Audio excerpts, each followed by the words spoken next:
Good morning friends. இந்த வீடியோவில் நம்ம பார்க்க போகிறது தாமஸ் கிங் எழுதின காட்ஸில்லா வெர்சஸ் போஸ்ட் காலனியல் என்கின்ற ஒரு எஸ்ஸே. தாமஸ் கிங் அமெரிக்காவில் இருக்கிற கலிஃபோர்னியாவில் பிறந்தார். அதுக்கப்புறம் அவர் ஒரு கனடாவினுடைய சிட்டிசனாக மாறிட்டார். ஸோ இந்த அளவுக்கு நீங்கள் இந்த இன்ஃபர்மேஷன் இஸ் இம்பார்ட்டன்ட். அதனால தான் இதை மாத்திரம் நான் சொன்னேன். மற்றபடி தாமஸ் கிங்கினுடைய லைஃப் அண்ட் ஒர்க்ஸை பற்றி நம்ம ஒரு தனி வீடியோவாக நம்ம போடலாம், அதில் நம்ம பார்த்துக்கலாம். Godzilla versus post colonial. Godzilla அப்படின்னா நமக்கு தெரியும், it is an imaginary powerful such an enormous size, மிகப்பெரிய அளவு உடைய ஒரு மிக பலம் வாய்ந்த ஒரு கற்பனை மிருகம் காட்ஸில்லா. காட்ஸில்லா என்பதை இங்கே நேட்டிவ் லிட்ரேச்சர், இந்த நாட்டு இலக்கியம் அப்படின்னு சொல்கிறாங்க இல்லையா, அந்த இலக்கியத்திற்கு காட்ஸில்லாவை ஒப்பிடுகிறார். போஸ்ட் காலனியல் என்பது காலனி அப்படின்னா இன்னொரு நாட்டினுடைய ஆதிக்கத்திற்கு உட்பட்டால் அது காலனி. போஸ்ட் காலனி அப்படின்னு சொன்னால் அந்த ஆதிக்கம் முடிவடைந்ததற்கு பின்னாடி உள்ள பகுதிக்கு போஸ்ட் காலனி அப்படின்னு பேர். இப்போ இந்தியா இங்கிலாந்தினுடைய ஆட்சிக்கு உட்பட்டு இருந்துச்சு. அதுக்கப்புறம் அது காலனி ஆதிக்கம். அதுக்கப்புறம் இங்கிலீஷ்காரங்க 1947 நம்ம நாட்டை விட்டு போயிட்டாங்க. அதனால் 1947 ஆகஸ்ட் 15 அப்புறம் இருக்கிற அந்த பீரியடுக்கு பேர் போஸ்ட் காலனியல் அப்படின்னு பேர். இந்த போஸ்ட் காலனியல் பீரியடில் எழுதப்பட்ட லிட்ரேச்சருக்கு போஸ்ட் காலனியல் லிட்ரேச்சர் அப்படின்னு சொல்கிறாங்க. அதாவது 1947 ஆகஸ்ட் 15 அப்புறம் வெளிவந்த இலக்கியங்களுக்கு போஸ்ட் காலனியல் லிட்ரேச்சர் அப்படின்னு பேர். இப்போது போஸ்ட் காலனியல் லிட்ரேச்சருக்கும் காட்ஸில்லா என்ற இந்த நாட்டுக்குன்னே ஒரு லிட்ரேச்சர் இருக்கும்ல, இந்தியா அப்படின்னா இந்தியாவுக்குன்னு லிட்ரேச்சர் இருக்குது. அது சான்ஸ்கிரிட் ஆகட்டும், தமிழ் இலக்கியம் ஆகட்டும், எல்லாம் இந்தியாவினுடைய இலக்கியங்கள். ராமாயணம், மகாபாரதம் என்ற கிரேட் எப்பிக்ஸு, அதை தமிழில் கம்பராமாயணம், இதெல்லாம் இருக்குது. இதெல்லாம் இந்த நாட்டினுடைய இலக்கியங்கள். இப்போ எது பெருசு, காட்ஸில்லா பெருசா போஸ்ட் காலனியல் லிட்ரேச்சர் பெருசா அப்படிங்கிற மாதிரி எழுதியிருக்காரு. இதுதான் இந்த இதில் நீங்கள் பார்த்துக்க வேண்டியது. இப்போ நம்ம எஸ்ஸே பார்க்கலாம். ஐ grew up in north California and I grew up fast. நான் நார்த் வட கலிஃபோர்னியாவில் பிறந்து நான் ரொம்ப வேகமாக வளர்ந்தேன். அப்படின்னா ஒரு நல்ல வசதியான சூழ்நிலை, கம்ஃபர்டான சூழ்நிலை இருந்தால் அந்த குழந்தைங்க வேகமாக வளரும். அது மாதிரி I don't mean that I was raised in a tough part of town where you had to fight to survive. ஒரு நகரத்தினுடைய டஃப்பான பகுதி இருக்கும். ஒரு பெரிய, இப்போ சென்னை அப்படின்னா சென்னையினுடைய முக்கியமான பகுதியெல்லாம் மிகப்பெரிய வசதி வாய்ந்தவங்க இருப்பாங்க. ஆனால் அங்கேயே சில பகுதிகள் இருக்கும், அங்கே சாப்பாட்டு கூட வழி இல்லாத பகுதிகள் இருக்கும். அதான் you had to fight to survive. நீங்கள் உயிர் வாழ்வதற்கே போராடக்கூடிய ஒரு பகுதி நகரத்தில் இருக்கும். அது மாதிரி இடத்துல இல்லாத ஒரு இடத்துல நான் வளர்ந்தேன். ஸோ நான் வேகமாக வளர்ந்தேன்.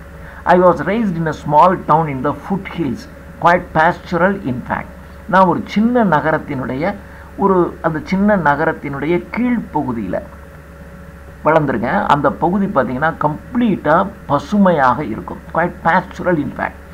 ஐ mean I grew up all at once. நான் வேகமாக டக்குன்னு வளர்ந்துட்டேன் சொல்கிறோம் இல்லையா. பாருங்கள், போன வருஷம் பார்த்தேன் அதுக்குள்ளே இந்த பையன் என்னமா வளர்ந்துட்டான் அப்படிங்க, அது மாதிரி நான் வளர்ந்துட்டேன்னு சொல்கிறார்.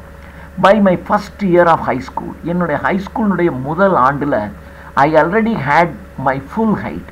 அதாவது ஒரு ஸ்கூலில் சேரும்போது இவ்வளோ ஹைட் இருக்கணும் அப்படின்னு சொல்லுவாங்க இல்லையா, அது மாதிரி நான் பள்ளிக்கூடத்தில் சேரும்போதே அங்கே என்ன ஹைட் இருக்கணுமோ அந்த ஹைட்டை நான் முழுசாக வளர்ந்துருந்தேன். while most of my friends were just beginning to grow. என்னை சார்ந்திருக்கக்கூடிய என்னுடைய ஃப்ரெண்ட்ஸ் எல்லாம் அப்போ தான் வளர ஆரம்பிக்கிறாங்க. ஆனால் நான் அதுக்கு முன்னாடியே நல்ல ஹைட்டாக வளர்ந்துட்டேன். We had a basketball team at the high school and a basketball coach who considered himself somewhat of an authority on the subject of talent. எங்கள் ஸ்கூலில் ஒரு பேஸ்கெட்பால் டீம் இருந்துச்சு. அந்த டீமை கோச் பண்ணுறதுக்கு ஒரு பேஸ்கெட்பால் கோச் ஒருத்தர் இருந்தார்.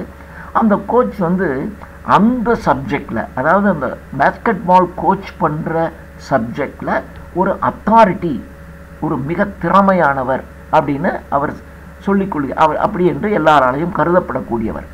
He could spot it.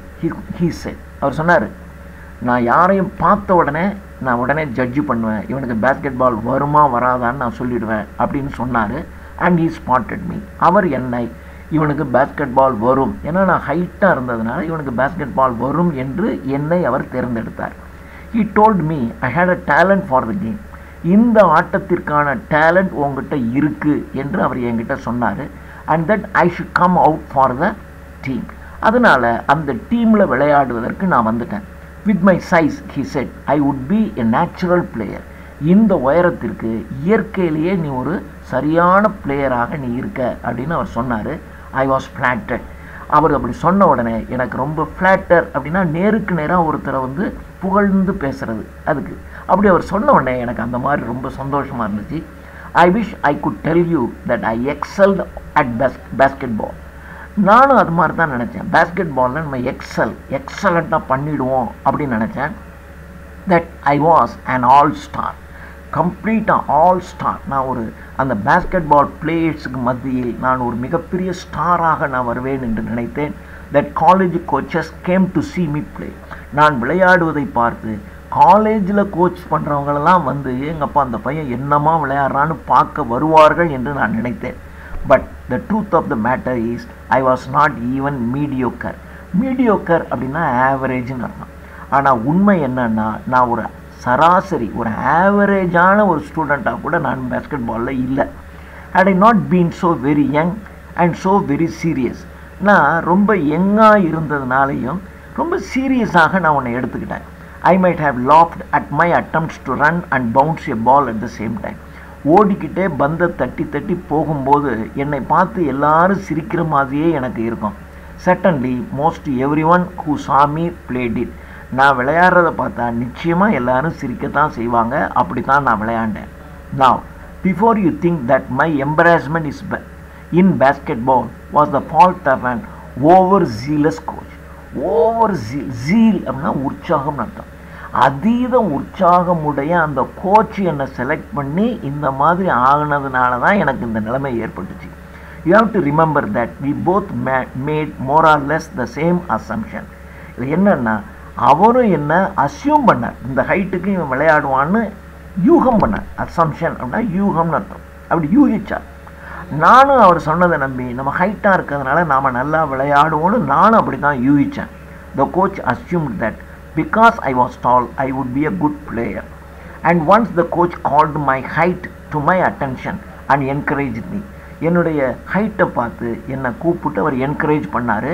I assumed the same thing. அதனால் நானும் அதையே நம்பினேன். We spent the rest of our time together trying to figure out why I was so bad. இப்போ நாங்கள் ரெண்டு பேரும் சேர்ந்து உட்காந்து ஏன் நான் இவ்வளோ மோசமாக விளையாடுறேன் அப்படின்னு நாங்கள் தீர்மானிக்கிறதுக்காக உட்காந்து பேசணும். ஏன் நான் மோசமாக விளையாண்டேன்னு தீர்மானிக்க நாங்கள் ரெண்டு பேரும் பேசணும். Just before the first game of my second season. இப்போ ஃபஸ்ட்டு சீசன் நான் ரொம்ப பாடாவதி. இப்போ நாங்கள் ரெண்டு பேரும் பேசி ஒரு முடிவு எடுத்தோம். இப்போது செகண்ட் சீசனில் ஃபஸ்ட்டு கேம் முதல் ஆட்டத்திலேயே ஐ டோர் மை நீ, என் முட்டிக்கால் அடிபட்டு போச்சு. mercilessly ending my basketball career. அதோட பேஸ்கெட்பால் கேரியரை நான் முடிவுக்கு கொண்டு வந்து விட்டேன். My experience taught me little about basketball. என்னுடைய அனுபவத்தில் பேஸ்கெட்பாலை பற்றி கொஞ்சம் கற்றுக்கிட்டேன். But it did not teach me a great deal about assumption. ஆனால் இது எனக்கு அசம்ஷன், யூகம் பண்ணுவதை பற்றி நிறைய எனக்கு கற்றுக் கொடுத்துச்சு அப்படின்னு சொன்னார். Assumptions are a dangerous thing. யூகிக்கிறது என்பது மிகவும் ஆபத்தானது. They are especially dangerous when we do not even see that the premise from which we start a discussion is not the hard fact that we thought it was, but one of the fancies we churn out of our imagination to help us get from the beginning of an idea to the end. Assumptions are dangerous things. They are especially dangerous. அவங்க எப்போ இந்த யூகம் என்பது ரொம்ப குறிப்பாக ஒரு இடத்துல ரொம்ப ஆபத்தாக இருக்கும். When we do not even see that the premise from which we start a discussion. அதாவது ஒரு காரணம் இருக்கணும்ல, அதாவது உயரமாக இருக்கணும்னு யூகிக்கிறத விட ஒரு சின்ன ஒரு விளையாட்டும் விளையாண்டிருந்து அவன் மூவ்மெண்ட்லாம் பார்த்து ஹைட்டு நல்லா இருக்குது, இவனுடைய மூவ்மெண்ட்டு நல்லா இருக்குது அப்படிங்கிற ஒரு காரணம் இருக்கணும். அந்த காரணத்தோடு யூகிச்சோம்னா நம்ம ஜெயிக்கலாம். ஆனால் ஒரு காரணமே இல்லாமல் ஹைட்டாக இருக்காங்கிற ஒரே காரணத்துக்காக என்ன சூஸ் பண்ணுறாங்க பாருங்கள். அந்த மாதிரி இடத்துல தான் யூகம் என்பது ஒரு மிகப்பெரிய டேஞ்சரான விஷயத்தை உண்டாகும். என்கிட்ட அப்படி தான் இருந்துச்சு. From it we start a discussion. ஒரு டிஸ்கஷன் ஆரம்பிக்கிறதுக்கு முன்னாடியே அதை பற்றின ஒரு ப்ரிமிஸ், அதை பற்றின ஒரு இது இருக்கணும்ல. இப்போ ஒருத்தர் மேலே கேஸ் போடுறாங்க அப்படின்னாக்க கேஸ் போடுறதுக்கான காரண காரியங்கள் இருக்கணும்ல. அது இருந்துச்சுன்னா தான் அவர் மேலே கேஸ் போட்டு அதுக்கப்புறம் அதுக்கு புலனாய்வு செஞ்சு கடைசியில் யார் குற்றவாளின்னு கண்டுபிடிப்பாங்க. அப்போ ஒரு ப்ரிமிஸ் இருக்கு, அதை தான் ப்ரிமிஸ்ன்னு சொல்லலாம். We start a discussion is the hot fact that we thought it was, but one of the fancies, ஆனால் ஒரு fancy, one of the fancies we churn out of our imagination. என்னுடைய கற்பனையிலிருந்து கடைந்தெடுக்கப்பட்டு வெளியே வந்த ஒரு கற்பனை. ஹைட்டாக இருக்கான்னா இவன் பேஸ்கெட் பாலை அப்படியே கொண்டு போய் மேலே இருக்க அந்த பேஸ்கெட்லேயே கொண்டு போய் கையாலே கொண்டு போய் போட்டுவான்டான் அப்படிங்கிற மாதிரி எந்ததும் இல்லாமல் அந்த ஹைட்டுங்கிற ஒன்றை வச்சுக்கிட்டு இந்த ஐடியாவை பிகின் பண்ணதான் அதனுடைய முடிவாக மாறி போயிடுச்சு. Beginning at the end. which brings me albeit என்றால் in spite of, albeit by a circuitous route அப்படின்னா not a direct route ன்னு அர்த்தம். ஒரு நேரடியாக இல்லாத, it is not straight but it is roundabout. இந்த சுற்றி வளைச்சி போகிறது நேரடியாக போகிறதாம அப்படின்னு சொல்கிறாங்க இல்லையா, இதுதான் in spite of by a circuitous route to post colonial literature. இதுதான் நான் நேரடியாக போஸ்ட் காலனியல் லிட்ரேச்சருக்கு வராமல் நான் கொஞ்சம் சுற்றி வளைச்சி இந்த விஷயத்தை ஏன் சொல்கிறேன்னா, கடைசியாக சுற்றி வளைச்சி நான் போஸ்ட் காலனியல் லிட்ரேச்சருக்கு தான் நான் வந்து சேர்றேன். I am not a theorist. நான் ஒரு தியரி எழுதுகிறவன் இல்லை. அதாவது மாடர்னிசம், போஸ்ட் மாடர்னிசம், கிளாசிசிசம் இப்படிலாம் சொல்கிறாங்க இல்லையா, இது மாதிரி archetype of literature, tension in poetry, இப்படியெல்லாம் ஒரு தியரி, ஒரு இலக்கியத்தை பற்றி நிறைய பேர் தியரி எழுதுவாங்க. நான் ஒரு தியரி எழுதுகிற ஆள் இல்லை. It is not an apology. நான் அது இல்லைங்க அப்படின்னு சொன்னதுனால ஏதோ மன்னிப்பு கேட்குறேன்னு அர்த்தம் இல்லை. But it is a fact. ஆனால் அதுதான் உண்மை. So I cannot talk to the internal structure of the theory itself, how it works or what it tells us about the art of language and the art of literature. அதனால் நான் இந்த இடத்துல ஒரு தியரியினுடைய internal ஸ்ட்ரக்சரை பற்றி பேசலை. How it works, இது எப்படி ஒர்க் பண்ணுதுங்கிறத பற்றியும் நான் பேசலை. அல்லது ஆர்ட் ஆஃப் லாங்குவேஜ் அல்லது ஆர்ட் ஆஃப் லிட்ரேச்சரை பற்றியும் நான் பேசலை. அப்போ நான் எதை பற்றி தான் பேசுகிறேன்? Nor can I participate to any great extent in which Linda Hudson calls the deoxifying project of postmodernism. So the Linda Hudson எழுதுன லிண்டா ஹட்சன் the postmodernism பற்றி என்ன சொல்கிறாங்கன்னா the deoxifying project அப்படின்னு சொல்கிறாங்க. ஸோ போஸ்ட்மாடர்னிசம்ங்கிறது deoxifying project அப்படின்னு சொல்கிறாங்க இல்லையா, அது மாதிரியான நான் எதை பற்றியும் சொல்லலை அப்படின்னு சொல்கிறோம். the deoxifying project of postmodernism இது யார் சொன்னா அப்படின்னா லிண்டா ஹட்சன். இது மாதிரி தான் உங்களுக்கு அப்ஜெக்டிவ் வரும்.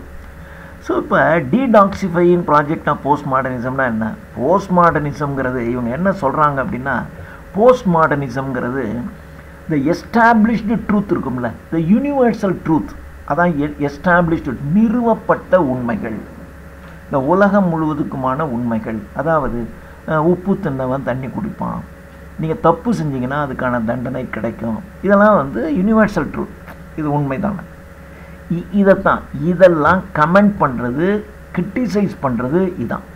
அதாவது யூனிவர்சல் ட்ரூத்து, யூனிவர்சல் பிலீஃப்ஸு இதெல்லாம் இருக்கும், உலகம் முழுவதும் இப்படி தான் அப்படின்னு நம்பிக்கிட்டு இருப்பாங்க. அது எல்லாத்தையும் கொஸ்டின் பண்ணுறது. அதே மாதிரி சயின்ஸை பற்றி, ஹிஸ்ட்ரியை பற்றி, எதை பற்றி வேணாலும் அப்படியே ஈவன் லாஜிக்கை பற்றி கூட இவங்க வந்து விமர்சனம் பண்ணுவாங்க, இந்த போஸ்ட் மாடர்னிசம் அப்படிங்கிறவங்க. இப்போ என்ன பண்ணுவாங்கன்னா, இப்போ சயின்ஸை பற்றியும் கொஸ்டின் பண்ணுவாங்க. சயின்ஸில் ப்ரூவ் ஆகிடுச்சு, இப்போ மற்றவங்களாம் என்ன பண்ணுவாங்க, இது வந்து அறிவியல் பூர்வமாக நிரூபிக்கப்பட்டுருச்சு, அப்போ இதுதான் உண்மை அப்படின்னு சொல்லுவாங்க. உடனே இவங்க என்ன சொல்லுவாங்கன்னா, ஒரு காலத்தில் ஆட்டமை பிரிக்க முடியும், அதில் ஒரு காலத்தில் அணுவை பிளக்க முடியாதுன்னு சொன்னாங்க. இப்போ தான் அணுவை பிளத்துட்டாங்கல்ல. அப்போ உங்கள் சயின்ஸ் அப்போ தப்பு தானே அது. இப்போ இவன் அணுவை இப்போ இப்படி நாளாக பிளந்துருக்கான், இனிமேல் பிளக்க முடியாதுன்னு சொல்கிறான். எவன் சொன்னான் இன்னொரு 100 வருஷம் கழிச்சு இதையும் பிளக்க முடியும்னு ஒருத்தன் சொல்லுவான்ல. அப்போ உங்கள் சயின்ஸ் என்ன உண்மையாது அப்படின்னு கேள்வி கேட்பான். இப்படி கேட்குறதுக்கு தான் போஸ்ட் மாடர்னிசம்னு பேர்.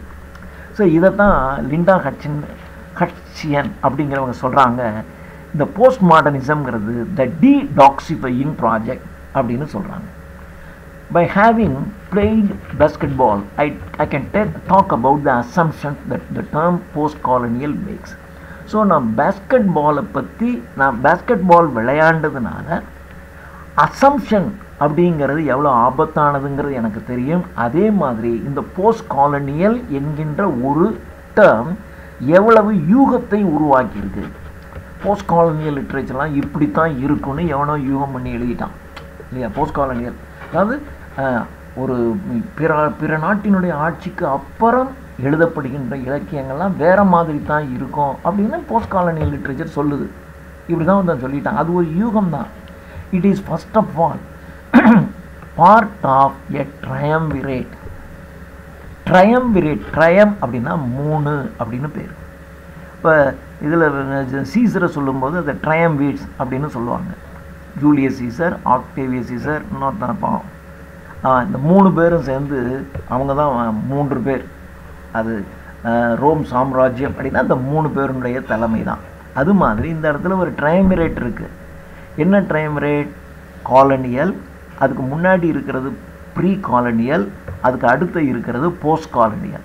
அப்போ இந்த 3ல் இது 1. ஸோ இந்த போஸ்ட் காலனியல்ங்கிறது தனியாக ஒன்று கிடையாது, இந்த 3ல் 1. In order to get to post we have to wend our way. Wend அப்படின்னா பயணம் செய்கிறது. Wend our way through no small amount of literary history, acknowledging the existence of its antecedents. அதாவது நீங்கள் போஸ்ட்னா பின்னாடின்னு அர்த்தம். அதாவது ஒன்றுக்கு முன்னாடியே பணம் கட்டினீங்கன்னா அது முன்னாடி பணம் கட்ட ப்ரீபெய்டு. அதாவது யூஸ் பண்ணிவிட்டு அப்புறம் பணம் கொடுத்தீங்கன்னா அது போஸ்ட் பெய்டு. இப்போ சினிமா பார்க்க போகிறீங்க, சினிமா பார்க்க போகிறதுக்கு முன்னாடியே நீங்கள் பணத்தை கொடுத்துட்டு தான் போகணும், இது ப்ரீபெய்டு. அதே சமயத்தில் நீங்கள் நடுவில் பாதியிலே எழுந்து வெளியே போயிட்டீங்கன்னு வச்சுங்க, அவ்வளோதான், அவங்க காசு போயிடுச்சு.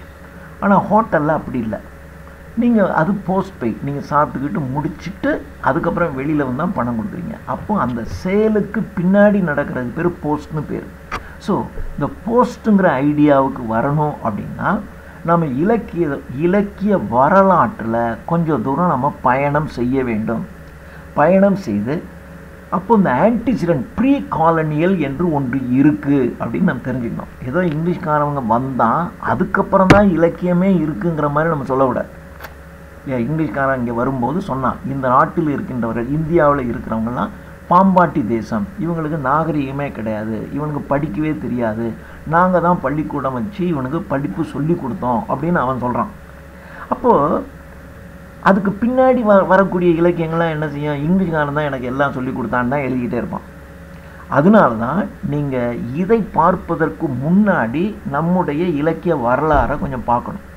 அதில் பார்த்தீங்கன்னா இவனுங்க வர்றதுக்கு முன்னாடியே 2000 வருஷத்துக்கு முன்னாடியே இந்தியான்னு எடுத்துக்கிட்டிங்கன்னா தமிழ், சான்ஸ்கிரிட் எல்லாம் இருக்குது. வெறும் தமிழ்நாடுன்னு வச்சுக்கிட்டிங்கன்னா தமிழ் இலக்கியம் ஃபுல்லாக 2000 வருஷத்துக்கு முன்னாடி இருந்த திருக்குறள், 8 தொகை, 10 பாட்டு, 14 கீழ்கணக்கு போன்ற சங்க இலக்கியங்கள் இல்லையா. அதுக்கப்புறம் எத்தனையோ பள்ளு, அந்தாதி, பரணி, உலா போன்ற நூல்கள்லாம் நிறைய நமக்கு இருக்குது. நமக்கு ஒரு மிகப்பெரிய இலக்கியம் நமக்கு இருக்குது இங்கிலீஷ்காரன் இங்கே வர்றதுக்கு முன்னாடியே.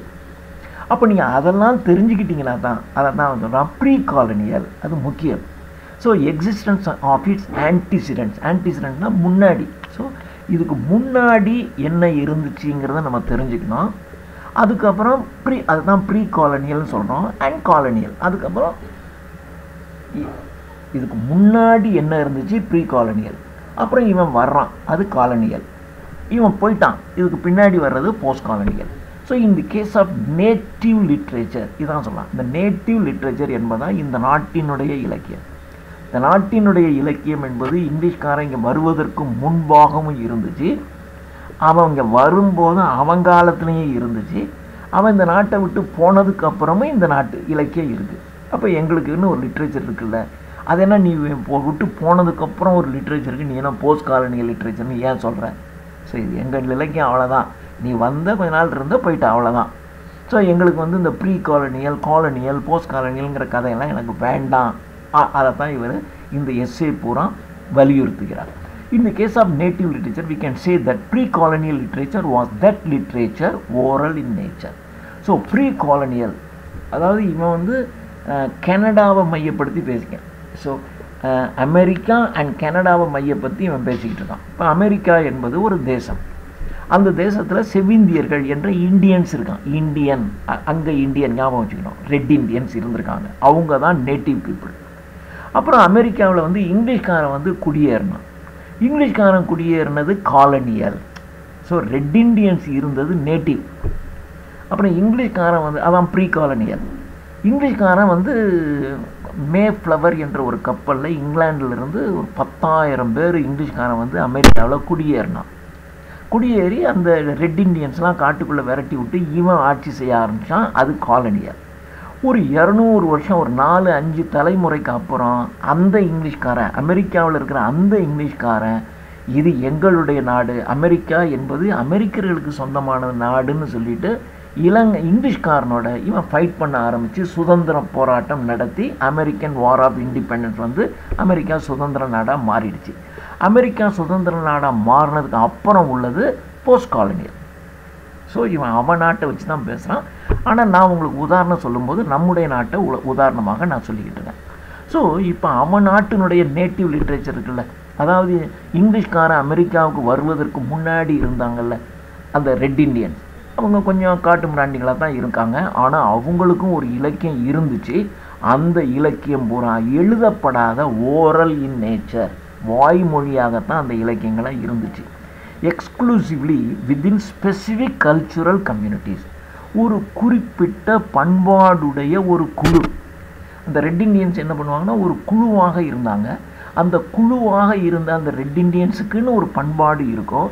அந்த பண்பாட்டின் அடிப்படையில் அவர்களும் இலக்கியம் படைத்திருந்தார்கள். அந்த இலக்கியம் ஓரலாக வாய்மொழியாகத்தான் இருந்துச்சு, எழுத்து வடிவத்தில் இல்லை.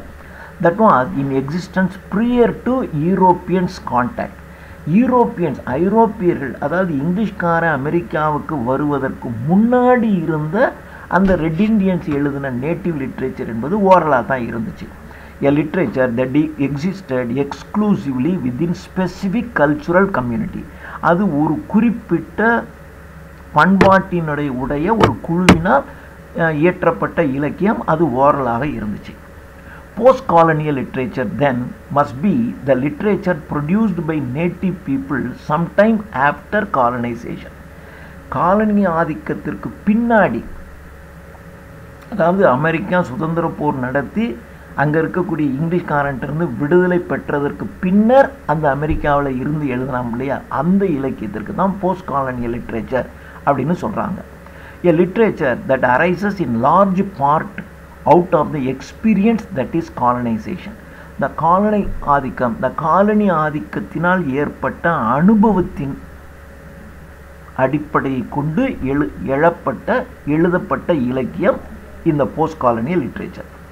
These particular terms allow us to talk about native literature as a literature that can be counterpoint to Canadian literature, a new voice, if you will, a different voice in the literary amphitheater. So இந்த particular term இருக்குது பாருங்கள், இந்த post colonial அப்படிங்கிறது, இது வந்த உடனே இது நம்ம எதை பற்றி பேசுகிறோன்னா, it allow us to talk about native literature as a literature. இந்த நாட்டினுடைய பண்பாட்டின் அடிப்படையில் உருவான அந்த இலக்கியம் நேட்டிவ் லிட்ரேச்சர் என்பது as a literature that can be counterpoint to Canadian literature. So அது கனடியன் லிட்ரேச்சர்னுடைய கவுண்டர் பாயிண்டாக இருக்குது. எ நியூ வாய்ஸ், அது ஒரு புது வாய்ஸ், அது ஒரு புது இலக்கியம் அப்படின்னு சொல்லப்படுது. If you will, different voice in the literary amphitheatre. இலக்கிய ஆம்பிதியேட்டர், இரட்டை. ஆம்பி அப்படின்னு சொன்னாவே இரட்டைன்னு அர்த்தம். இப்போது தவளையை வந்து எப்படி சொல்லுவாங்கன்னா ஆம்பிபியன்ஸ் அப்படின்னு சொல்லுவாங்க.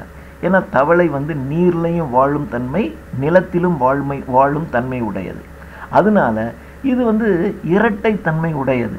அதாவது அந்த நாட்டினுடைய இலக்கியமும் அதுக்குள்ளே இருக்கும், வெளிநாட்டு இலக்கியத்தினுடைய சாயலும் கொஞ்சம் இருக்கும் அப்படின்னு சொல்லலாம்.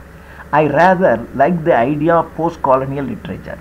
ஆனால் இந்த போஸ்ட் காலனியல் லிட்ரேச்சர் என்ற ஐடியாவையே நான் வெறுக்கிறேன். Because it promises to set me apart from the masses and suggest that what I have to offer is new and exciting. அவன் என்ன சொல்கிறான் அப்படின்னா, இது ஒரு மாசஸ், ஒரு ஒரு வெகு ஜனம் அப்படின்னு சொன்னாங்களே, இந்த நாட்டினுடைய மக்கள், அவங்க பயன்படுத்தினதுக்கு புறம்பான, set me apart from the masses and suggest, அது எதை சஜஸ்ட் பண்ணுதுன்னா, that what I have to offer is new and exciting. நாம் படைக்கின்ற, அதாவது இந்த காலனி ஆதிக்கம் சென்றதுக்கு பின்னாடி நான் படைக்கின்ற இதய இலக்கியம் என்பது நியூ அண்ட் எக்ஸைட்டிங், உள்ளத்துக்குள்ள மகிழ்ச்சியை தரத்தக்க ஒரு புதிய இலக்கியம் என்று எனக்கு அது சொல்லுது. But then again I rather like the idea of playing basketball too. கிட்டத்தட்ட இது எப்படின்னா, நான் பேஸ்கெட் பால் ப்ளே பண்ணுறத விரும்பின மாதிரி அப்படின்னு சொன்னான். அப்போ பேஸ்கெட் பால் விளையாடுற நான் விரும்பின மாதிரி இது இருக்குது, போஸ்ட் காலனியல் இருக்குது அப்படின்னா இட் இஸ் அன்ஃபிட்னு அர்த்தம். இது நான் விரும்பினேன் ஆனால் விளையாட முடிஞ்சுச்சா? அது மாதிரி போஸ்ட் காலனியல் லிட்ரேச்சர்னு நீங்கள் ஒரு லிட்ரேச்சரை எழுதினாலும் அது வந்து ஃபிட் ஆகாது. ஏன்னா நீங்கள் எப்படி எழுதுனீங்கனாலும் உங்களை அறியாமையே உங்களுடைய நேட்டிவ் லிட்ரேச்சரை அடிப்படையாக கொண்டு தான் உங்களால் எழுத முடியும். இப்போது இந்தியாவில் தமிழ் அப்படின்னு வச்சுக்கோமே, இந்தியாவையே இங்கிலீஷ்காரன் ஆண்டான், அதனால் ஒட்டுமொத்த இந்தியாவையும் எடுத்துக்கலாம், அல்லது நம்ம தமிழ்நாட்டையும் ஆண்டதுனால தமிழையும் எடுத்துக்கலாம். இப்போது தமிழ் இலக்கியம் இங்கிலீஷ்காரன் வர்றதுக்கு முன்னாடி அந்த இலக்கியத்தினுடைய இலக்கியம் எப்படி இருந்துச்சோ அதே தான் இங்கிலீஷ்காரன் இங்கே ஆண்ட அந்த 200 வருஷத்துலேயும் அந்த மாதிரி தான் இருந்துச்சு. அவன் நம்மளை விட்டு போனதுக்கப்புறமா அப்படி தான் இருக்குது. இப்போ வச்சுக்கோங்களேன், 200 வருஷத்துக்கு முன்னாடி இலக்கியம் இருந்துச்சு. அந்த இலக்கியத்தில் எப்படி சொல்லியிருப்பாங்க, ஒருவனுக்கு ஒருத்தி, இப்போ இன்னொரு பெண்ணோட போனால் அது வந்து பரத்தை அப்படின்னு சொல்லிடுறான்ல. அது இல்லை இங்கிலீஷ்காரன் ஆட்சி செய்ய வந்ததுக்கப்புறம் அதெல்லாம் கிடையாதுங்க, நீங்கள் எப்படி வேணாலும் இருந்துக்கலாங்க அப்படி சொன்னாங்களா? சரி, அதுக்கப்புறம் இங்கிலீஷ்காரன் நம்மளை விட்டு போயிட்டான். இப்போ நமக்கு இலக்கியங்கள் இருக்குது. இப்போ வரக்கூடிய இலக்கியங்களை நீங்கள் என்ன வேணாலும் எப்படி வேணாலும் இருந்துக்கலான்னு உங்களுக்கு சொல்கிறாங்களா? இப்பையும் சரி அப்பையும் சரி இங்கிலீஷ்காரன் ஆட்சி செய்யும் போதும் சரி இந்த தமிழர்களுக்குன்னு ஒரு பண்பாடு இருக்கும், இந்தியாவுக்குன்னு ஒரு பண்பாடு இருக்கும். இவங்க கோயிலுக்கு போகிறது, காலையில் எழுந்திருக்கிறது, இது இந்தியா முழுவதும் ஒரே மாதிரி தான் இருக்கும். இந்தியா முழுவதும் கோயிலுக்கு போகிறவங்க பார்த்தீங்கன்னா இங்கே எப்படி கோயிலுக்கு போகிறீங்கன்னா அதே மாதிரி தான் இருக்கும். ஒரு சில சின்னது கொஞ்சம் மாறி இருக்குமே ஒழிய இந்தியா முழுவதும் ஒரே மாதிரி தான் 2000 வருஷத்துக்கு முன்னாடி இருந்துச்சு, 500 வருஷத்துக்கு முன்னாடி இருந்துச்சு, இங்கிலீஷ்காரன் ஆண்ட போதும் அப்படி தான் இருந்துச்சு, இப்பயும் அப்படி தான் இருக்குது. ஸோ இதுதான் நேட்டிவ் லிட்ரேச்சர். அதனால போஸ்ட் காலனிகள்னு எங்கே இருக்குது, என்ன இருக்குது, அப்படி ஒன்றே கிடையாது அப்படிங்கிற மாதிரி சொல்லலாம். I said at the beginning that நான் ஆரம்பத்திலே சொன்னேன், I was not a theorist. நான் ஒரு தியரிஸ்ட் இல்லைன்னு ஆரம்பத்திலே சொல்லிட்டேன். And was not going to concern myself with how post-colonialism operates as a critical method. அதனால் இந்த போஸ்ட் காலனியலிசம் என்பதை பற்றி ஒரு கிரிட்டிக்கலாக, ஒரு விமர்சனமாக வைத்து தான் நம்ம பேச வேண்டியது இருக்குது. அப்படியே நம்ம போஸ்ட் காலனியல் லிட்ரேச்சர்னு ஒன்று இருக்குன்னு நம்ம எடுத்துக்க வேண்டியது இல்லை. But I am concerned with what the term says about natives and native literature. ஆனால் இதில் நான் ரொம்ப முக்கியமாக நான் கவனிக்கிறது என்னன்னா, நேட்டிவ்ஸ், இந்த நாட்டினுடைய குடிமக்கள், பூர்வீக குடிகள், அந்த பூர்வீக குடிகளினுடைய இலக்கியம், இதை பற்றி தான் நான் ரொம்ப முக்கியமாக நான் எடுத்துக்கிறேன். The initial assumptions it makes about us and our culture, நம்மை பற்றியும் நம்முடைய பண்பாட்டை பற்றியும் இந்த இலக்கியங்கள் என்ன யூகம் செய்கிறது என்பதை பற்றி தான் நான் ரொம்ப முக்கியமாக கவனிக்கிறேன். When I made that rather simplistic comparison between pre-colonial and post-colonial, I left out one of the players. இப்போ நான் ஒரு சிம்பிளாக ப்ரீ-காலனியல் அண்ட் போஸ்ட்-காலனியலை கம்பேர் பண்ணி ஒரு சிம்பிளாக நான் உங்களுக்கு சொல்கிறேன். இதில் I left out one of the players, rather like talking about the pre-pubescence and post-pubescence without mentioning puberty. Puberty என்றால் ஒரு பெண் அந்த வயதுக்கு வர்றது, அதுக்கு பேர் பியூபர்ட்டின்னு பேர். பியூபசன்ஸ் அப்படின்னு சொன்னால் அந்த பியூபர்ட்டி வருவதற்கு முன்பாக அவளுடைய உடம்புலையும் அவளுடைய உள்ளத்திலும் ஏற்படுகின்ற சேஞ்சஸ், மாறுபாடுகள் இருக்கு இல்லையா, அதுக்கு தான் பியூபசன்ஸ்னு பேர்.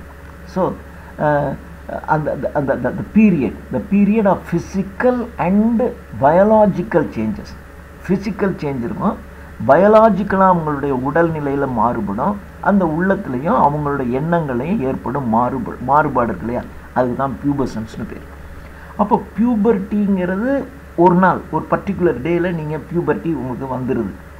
அந்த பியூபர்ட்டி வருவதற்கு சில நாட்களுக்கு முன்பாகவே என்ன ஆகும்னா அப்படியே உங்களுக்கு உடல்நிலையிலேயே சின்ன மாற்றங்கள் வரும். அப்படி அதே சமயத்தில் உங்களுடைய உள்ளத்துலேயும் சில மாற்றங்கள் வரும். அது வரைக்கும் பசங்களோட ஜாலியாக அடித்து பிடிச்சி புரண்டு சண்டை போடுற பொண்ணு அந்த பீரியட் வரும்போது கொஞ்சம் பேச்சை குறைச்சிக்குவாங்க, கொஞ்சம் ரிசர்வ்டாக வந்துக்குவாங்க. அப்படியெல்லாம் அடித்து பிடிச்சி சண்டை போடுவாங்க, பேசுவாங்க. ஆனால் எல்லாத்துலேயும் ஒரு ரிசர்வேஷன் வந்துடும். சண்டைன்னு வந்துச்சுன்னா ரெண்டும் கட்டி புரண்டெல்லாம் சண்டை போட மாட்டாங்க, தங்கன்னு அப்படி ஒதுங்கியே வருவாங்க. அப்புறம் ஒரு கட்டத்தில் பியூபர்ட்டி வந்துடுது. பியூபர்ட்டிக்கு அடுத்த நாளில் இருந்து அவங்களுடைய பழக்க வழக்கங்கள், பேச்சு, ட்ரெஸ் சென்ஸு எல்லாமே மாறும் இல்லையா. இதைத்தான் ப்ரீ பியூபசன்ஸ் அண்ட் போஸ்ட் பியூபசன்ஸ். இதை பியூபர்ட்டிங்கிறது ஒரு பெரிய வேலையே இல்லைன்ட்டான். பியூபர்ட்டிங்கிறது இது ஒரு இது. அப்போது ப்ரீ பியூபசன்ஸ் என்ன, போஸ்ட் பியூபசன்ஸ், இதுதான். My apologies. இப்போ இந்த மாதிரி நான் ஒரு உதாரணம் சொன்னேங்கிறதுக்காக என்னை மன்னிச்சுக்கோங்க. It was a trick. இது ஒரு ட்ரிக் தான், to make you think I was going to say something profound.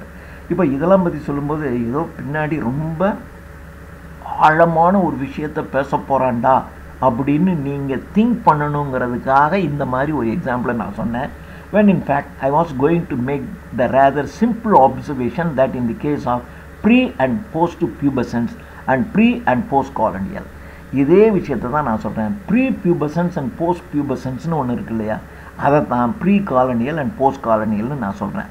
த பைவாட்னா the center point around which we move is puberty and colonialism. இதில் இந்த பியூபர்ட்டிங்கிறது ஒன்று நடுவில், இதை சென்டராக வச்சுக்கிட்டு இதுக்கு முன்னாடி ப்ரீ பியூபசன்ஸ், இதுக்கு பின்னாடி போஸ்ட் பியூபசன்ஸ். அதே மாதிரி காலனியலிசம் என்பதை மையத்தில் வச்சுக்கிட்டு இதுக்கு முன்னாடி இருக்கிறது ப்ரீ காலனியல் அண்ட் பின்னாடி இருக்கிறது post colonial. But here I am lying again. இங்கே மறுபடியும் ஒரு சின்ன ஒரு பொய் நான் உங்களுக்கு சொல்கிறேன். Another trick I am afraid for in puberty's case, the precedent, the root and the antecedent. Precedent என்றால் அதுக்கு முன்னாடி, த ரூட் அப்படின்னா அந்த நிகழ்வு, அப்புறம் ஆன்டிசிடென்ட் அப்படின்னா அதுக்கு பின்னாடி, or at least all part of a whole. இது எல்லாம் மூணும் தனித்தனியாக பேசினால் கூட இது ஒட்டு மொத்தத்தில் எல்லாமே ஒன்று தான்.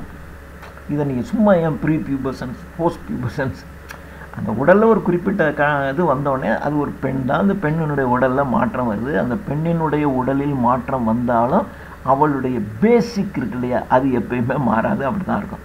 So within the discussion of native literature, the term has little to do with the literature itself. So இதைத்தான் இந்த லிட்ரேச்சர்லையும் இதுக்கு பங்கு இருக்குது. இதே மாதிரி எப்படி அந்த பியூபர்ட்டிக்கு முன்னாடி பின்னாடி நம்ம சொல்கிறோமோ, ஸோ ப்ரெசிடென்ட் முன்னாடி, ரூட்டு, அதுக்கப்புறம் ஆன்டிசிடென்ட்னு சொல்கிறோமோ, அதே மாதிரி தான் காலனியலிசம் இதுக்கு முன்னாடி அப்புறம் அதுக்கு பின்னாடி. இதில் என்ன மாற்றம் இருக்குது? ஒன்றுமே கிடையாது. The term has little to do with literature itself. It is both separate from and antithetical to what came from and what came after. Antithetical அப்படின்னு சொன்னால் கான்ட்ராஸ்ட், அதாவது டைரக்ட்லி ஆப்போஸ்ட், அதுக்கு நேர் ஆப்போசிட்டாக இது இருக்கும். ஆப்போசிட்டாக, அதாவது போஸ்ட் காலனியல் என்பது நேர் நேட்டிவ் லிட்ரேச்சருக்கு நேர் ஆப்போசிட்டாக தான் இருக்கும். The term has to be before and what came after. இதுக்கு முன்னாடி என்ன இருந்துச்சு, அதுக்கு பின்னாடி என்ன வந்துச்சு.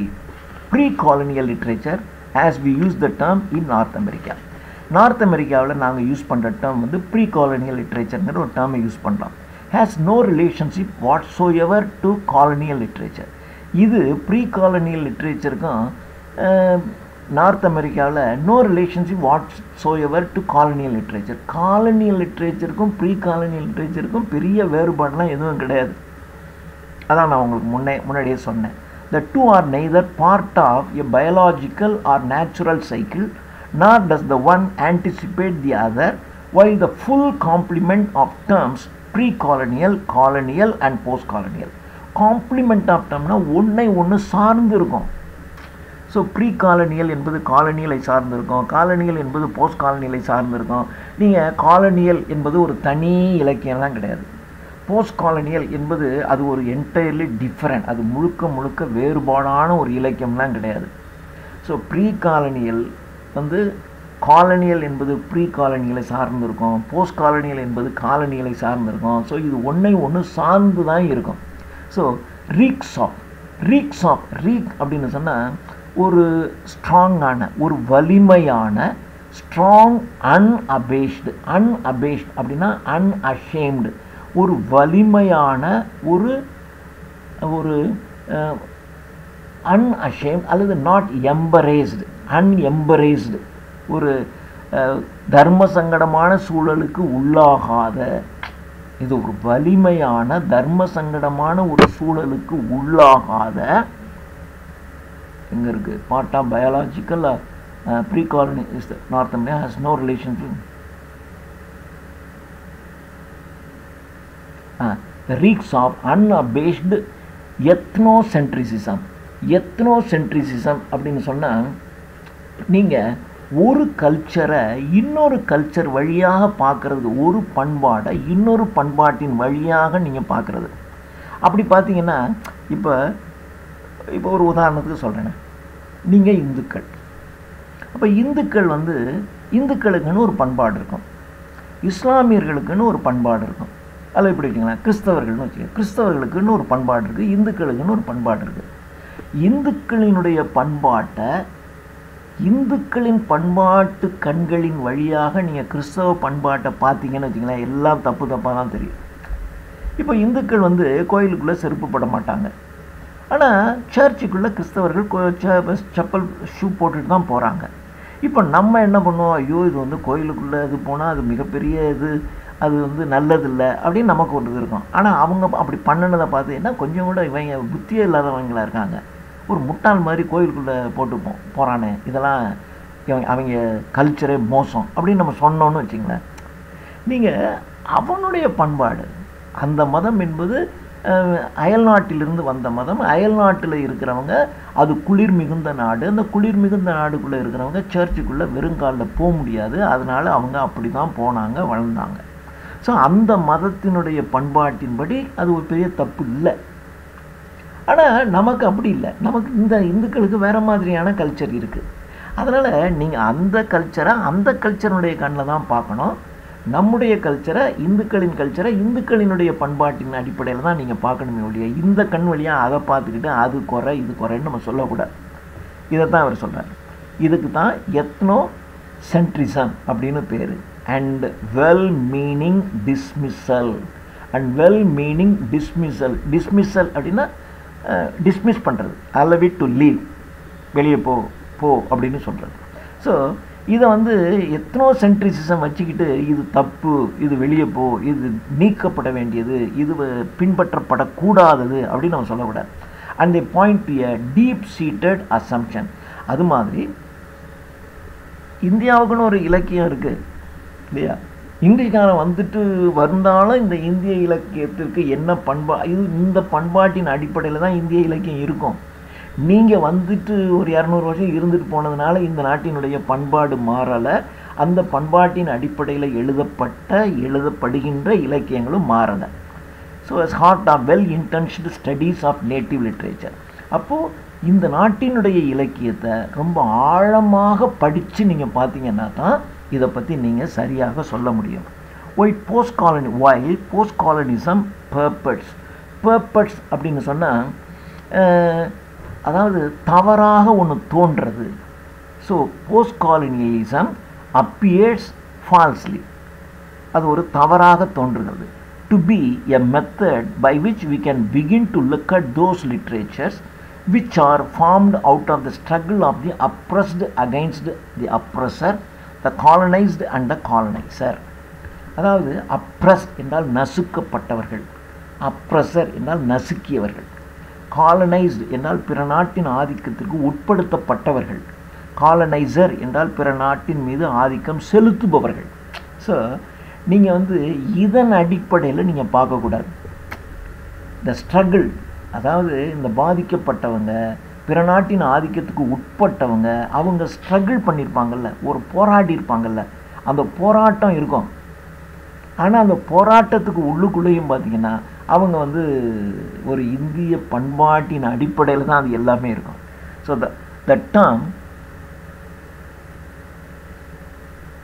the term itself assumes that the starting point for the discussion is the advent of Europeans in North America. So இது நமக்கு என்ன தெரியுதுன்னா, இந்த போஸ்ட் காலனியல் என்ற இந்த டேர்ம்லேருந்து நம்ம என்ன யூகிக்கிறோம் அப்படின்னா, இந்த டிஸ்கஷனுடைய ஸ்டார்டிங் பாயிண்ட் என்பது the advent of Europeans in North America, வட அமெரிக்காவிற்கு ஐரோப்பியர்கள் வந்த அந்த காலம், அதுதான் ஸ்டார்டிங் பாயிண்ட். அதுக்கு முன்னாடி வரைக்கும் அவனுக்குன்னு ஒரு லிட்ரேச்சர் இருக்குது, அவனுடைய பண்பாட்டில் இருந்துச்சு. ஆனால் இவங்க வந்ததுனால ஏதோ மாறிடுச்சு அப்படின்றீங்க, காலனியல் அப்புறம் போஸ்ட் காலனியல்னு சொல்கிறீங்க. ஸோ அந்த பாயிண்ட்லேருந்து நம்ம டிஸ்கஷனை ஆரம்பிப்போம். At the same time, the term organizes the literature, progressively suggesting that there is both progress and improvement. So இந்த டேர்மில் இருந்து என்ன பண்ணுறோம் அப்படின்னா, இந்த லிட்ரேச்சர் சிறிது சிறிதாக வளர்ச்சி அடைகிறது, முன்னேற்றம் அடைகிறது. முன்னாடியெல்லாம் ஓரல் லிட்ரேச்சராக இருந்துச்சு. இப்போ இங்கிலீஷ்காரவங்க கொஞ்சம் நாகரிகமானவங்க தான், தப்பு இல்லை. அவங்க வந்ததுக்கப்புறம் பிரிண்டிங் மிஷின்லாம் வருது, எல்லாம் பிரிண்ட் ஆகுது இல்லையா. ஸோ அதெல்லாம் வளர்ச்சி அடையுது. வளர்ச்சி அடையுதுங்கிறது வேற, அதனால் என்ன மாறி போயிடுச்சா, அதெல்லாம் சொல்கிறான். நீங்கள் வந்ததுக்கப்புறம் அந்த யூரோப்பியன் வராங்க, வந்ததுக்கப்புறம் நிறையா வளர்ச்சி அடைஞ்சி தான், உண்மை தான். ஸோ இந்த ப்ராக்ரஸ் அண்ட் இம்ப்ரூவ்மெண்ட்லாம் இருந்துச்சு. No less distressing, it also assumes that the struggle between guardian and ward is the catalyst for contemporary native literature. So இது எப்படின்னா, அப்பா பிள்ளை இல்லையா, கார்டியனா ஃபாதர், அண்ட் வார்டு அப்படின்னா அப்பா பிள்ளை. அப்பா பிள்ளைக்கு இடையில் ஏற்பட்ட ஸ்ட்ரகிள், ஒரு போராட்டம், வார்டு, அது எப்படி இருக்குன்னா ஒரு catalyst for contemporary native literature. அது ஒரு கேட்டலிஸ்ட் மாதிரி தான். கேட்டலிஸ்ட் அப்படின்னா அது எந்த பங்கையும் வகிக்காது, ஆனால் அதில் மாற்றம் ஏற்படும். ஸோ மாற்றம் ஏற்படும், ஆனால் இது எந்த பங்கையும் வகிக்காது. அது மாதிரி நீங்கள் இங்கிலீஷ்காரன் ஆண்டான், அவன் ஆண்டாங்கிறது முக்கியம். அவன் வந்ததுனால நிறைய வளர்ச்சி அடைஞ்சிச்சு. அவன் தான் ட்ரெயின் ரூட்டு போட்டான், பிரிண்டிங் மிஷினை கொண்டு வந்தான். முதல்ல இந்தியாவில் பிரிண்ட் ஆகுது, இலக்கியங்கள் பிரிண்ட் ஆகுது, மக்களுக்கு எளிதாக கிடக்குது. இதெல்லாம் உண்மை. ஆனால் பிரிண்ட் ஆகுது, நீ வந்ததுக்கப்புறம் தான் பிரிண்ட் ஆச்சு. ஆனால் அந்த பிரிண்ட் பண்ணப்பட்ட அந்த மெட்டீரியல் இருக்கு இல்லையா, நேட்டிவ் லிட்ரேச்சர், அதில் ஏதாவது மாற்றம் இருக்கா? அது முன்னாடி எப்படி இருந்துச்சோ, அதாவது நீ வந்ததுக்கப்புறமும் அதுவும் அப்படி தான் இருக்குது. நீ போனதுக்கப்புறமும் இந்த இலக்கியங்கள் அந்த அடிப்படை பண்பாட்டின் அடிப்படையில் தான் அவைகள் எழுதப்பட்டிருக்கு. So native literature providing those of us who write with method and topic. And worst of all, இதில் மிக மோசமானது என்னன்னா, the idea of post colonial writing effectively cuts off from our traditions that were in place before colonialism ever became a question. So இந்த colonialism, பிற நாட்டு ஆதிக்கத்திற்கு உட்பட்டதற்கு பின்னர் ஒரு post colonial writing அப்படின்னு ஒரு கேள்வி எழுது. அது ஏன் எழுதுது? நீ போன அவ்வளோதான், முடிஞ்சு போச்சு. ஸோ நீ வந்ததுக்கப்புறம் பார்த்தா அப்படியே போஸ்ட் காலனியல் ரைட்டிங் அப்படின்னு ஏதோ அது பாரம்பரியத்திலேருந்து கட் ஆஃப், இது வரைக்கும் பாரம்பரியமாக இருந்த இலக்கியத்திலேருந்து எல்லாம் கட் ஆஃப் ஆகி ஏதோ ஒரு புதுசாக வந்த மாதிரியில் நீங்கள் சொல்கிறீங்க. அப்படி ஒரு கேள்வி வருது. So traditions which have come down to us through our culture, இந்த ட்ரெடிஷன் என்பது நம்முடைய பண்பாட்டின் அடிப்படையில் வந்து கொண்டிருக்கிறது. இன் ஸ்பைட் ஆஃப் காலனைசேஷன், பிற நாட்டு ஆதிக்கம் இல்லாமல் இருந்தால் கூட இந்த பாரம்பரியம் என்பது நம்முடைய பண்பாட்டின் அடிப்படையில் தான் வந்துகிட்டு இருக்கோம். And it supposes that contemporary native writing is largely construct of oppression. இதில் ஒன்று மட்டும் உண்மை, இந்த காலனைசேஷன் வந்ததுக்கு அப்புறம் நாம் எழுதின நாவல்களில் ஒருத்தவங்களை எப்படி அடிமைப்படுத்தினாங்க, அந்த வலி இருக்கும் இல்லையா, அந்த வலியை இலக்கியத்தில் வெளிப்படுத்தியிருப்பான். ஆனால் வெளிப்படுத்தினாலும் இந்தியாவினுடைய பண்பாட்டிற்கு பண்பாட்டை அடிப்படையாக கொண்டு தான் அந்த சப்ஜெக்டை எழுதியிருப்பானே ஒழிய இந்த பண்பாட்டை மீறி எந்த இலக்கியமும் படைக்கப்படலை. Ironically while the term itself post colonial, நீங்கள் சுற்றி வளைச்சி சொன்னீங்கன்னா அந்த போஸ்ட் காலனியல் என்ற டேர்ம் ஆனது ஸ்ட்ரைவ்னா முயற்சி செய்கிறது, to escape to find new centres, அது ஒரு புதிய மையத்தை உருவாக்குகின்ற ஒரு முயற்சி. அதெல்லாம் கிடையாது. இந்தியாவினுடைய பண்பாடு என்கின்ற ஒரு மையத்திலிருந்து தான் pre colonial, post colonial, colonial எல்லாமே இருக்குது. புது ஐடியா கிடையாது. It remains in the end a hostage to nationalism.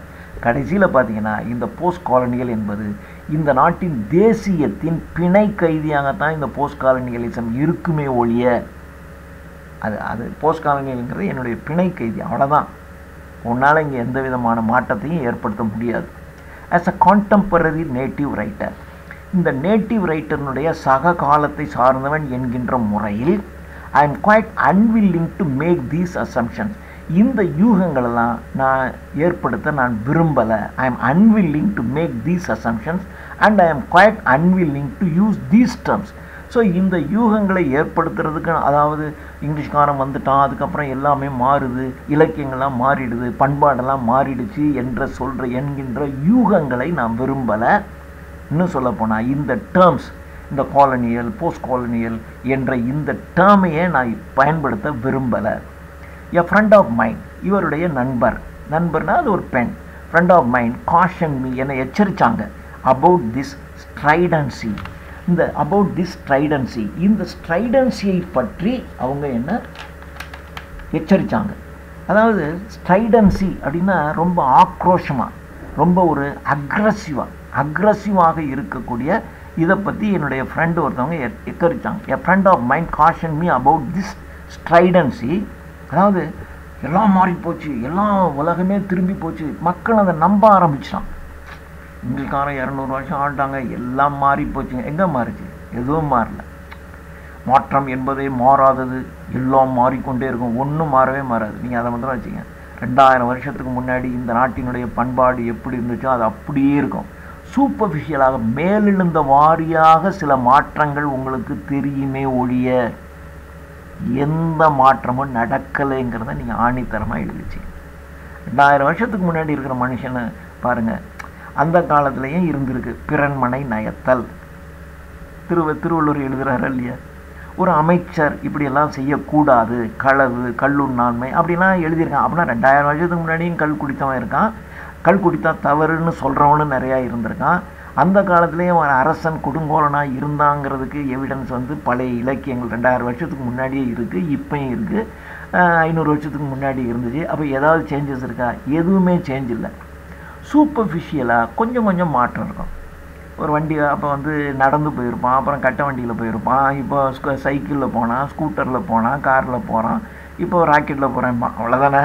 ஆக போகிறாங்கிறதான் முக்கியமே, போனாங்கிறதான் முக்கியமே, எதில் போனான். ஸோ அவனுடைய அக்கா தம்பி, அண்ணன் தம்பி, அக்கா தங்கச்சி, இந்த உறவுகளில் அப்போ 2000 வருஷத்துக்கு முன்னாடி எப்படி இருந்துச்சோ அதே தான் இப்போயும் இருக்குது. இப்போ சண்டை போட்டுக்கிட்டு இருக்கிற அண்ணன் தம்பியும் இருக்கான், ஒரே மாதிரி ஃப்ரெண்டாக இருக்கவனும் இருக்கான். ஃப்ரெண்ட்ஷிப் என்ற இந்த அடிப்படை கூறுகள்லாம் எங்கேயுமே மாறலை, அது மாறவே மாறாது. அது எல்லா நாட்டுக்கும் அது ஒன்று, அப்படி தான் இருக்கும்.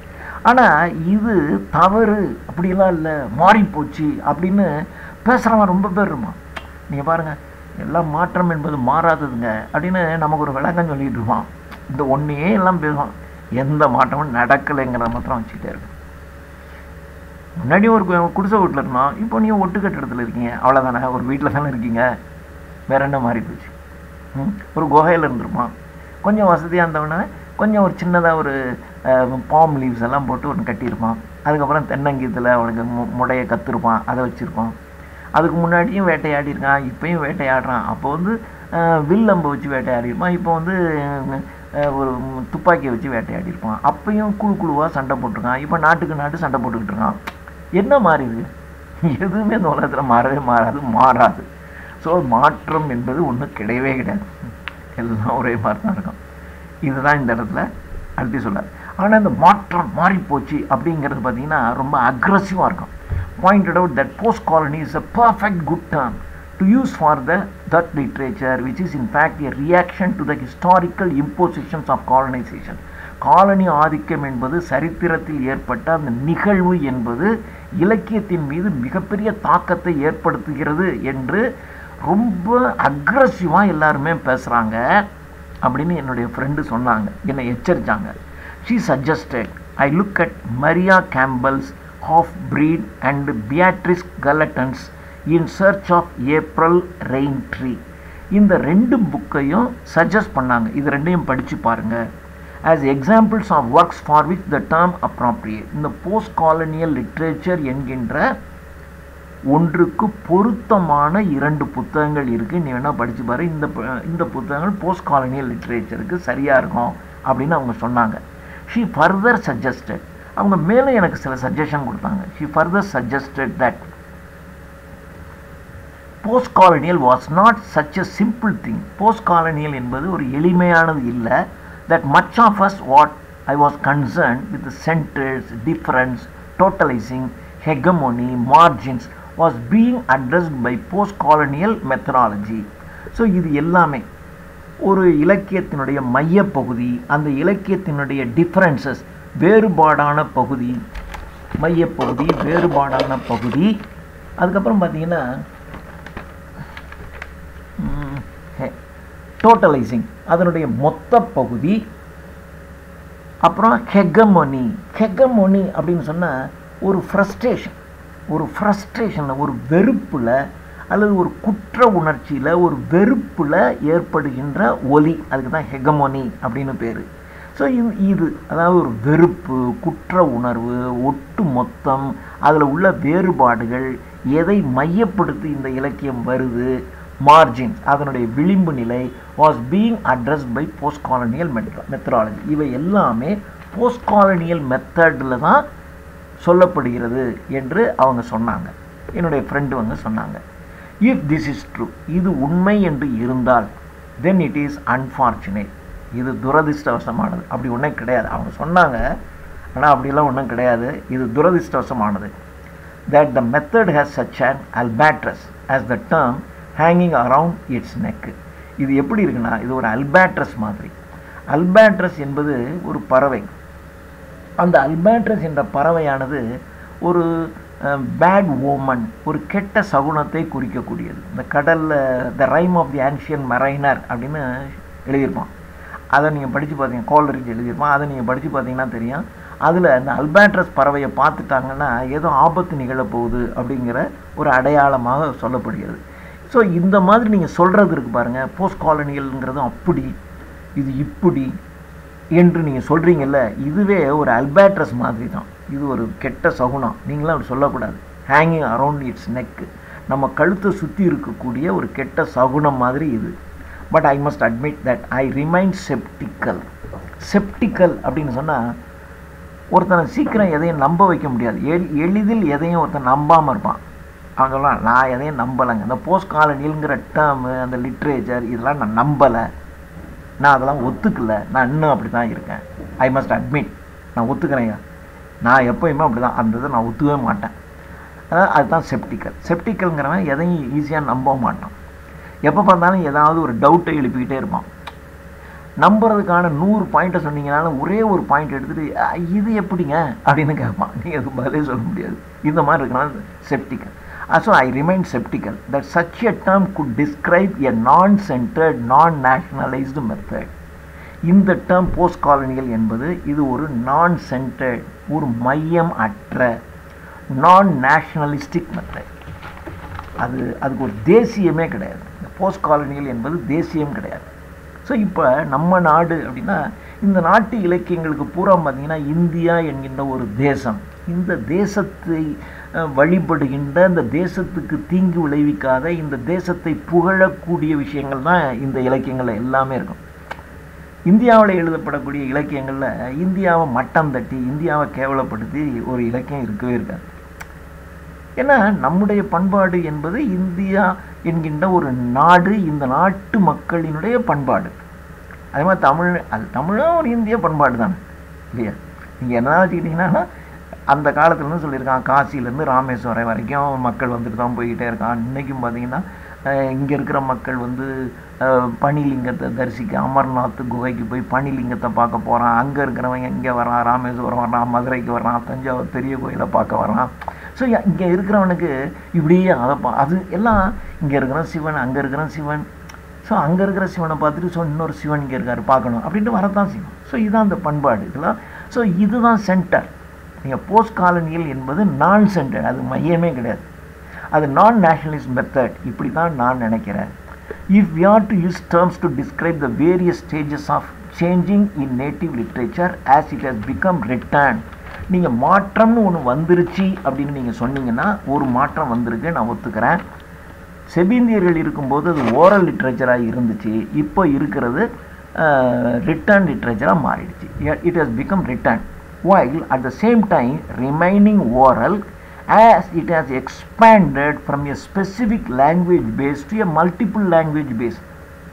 ஸோ ஓரலாக இருந்தது இப்போ வந்து பார்த்திங்கன்னா ஒரு குறிப்பிட்ட மொழியின் அடிப்படையில் இருந்தது ஒரு மல்டிபிள் லாங்குவேஜ் பேஸாக மாறிடுச்சு. இங்கிலீஷ்காரன் வர்றதுக்கு முன்னாடி எழுதப்பட்ட இலக்கியங்கள்லாம் நீங்கள் பார்த்தீங்கன்னா ஒரு நாவல் இருக்குதுன்னு வச்சுங்களேன். இங்கிலீஷ்காரன் வர்றதுக்கு முன்னாடி எழுதப்பட்ட ஒரு நாவலில் ஒரு இலக்கியத்தில் பார்த்தீங்கன்னா அதில் ஆங்கில கலப்பே இருந்திருக்காது இல்லையா.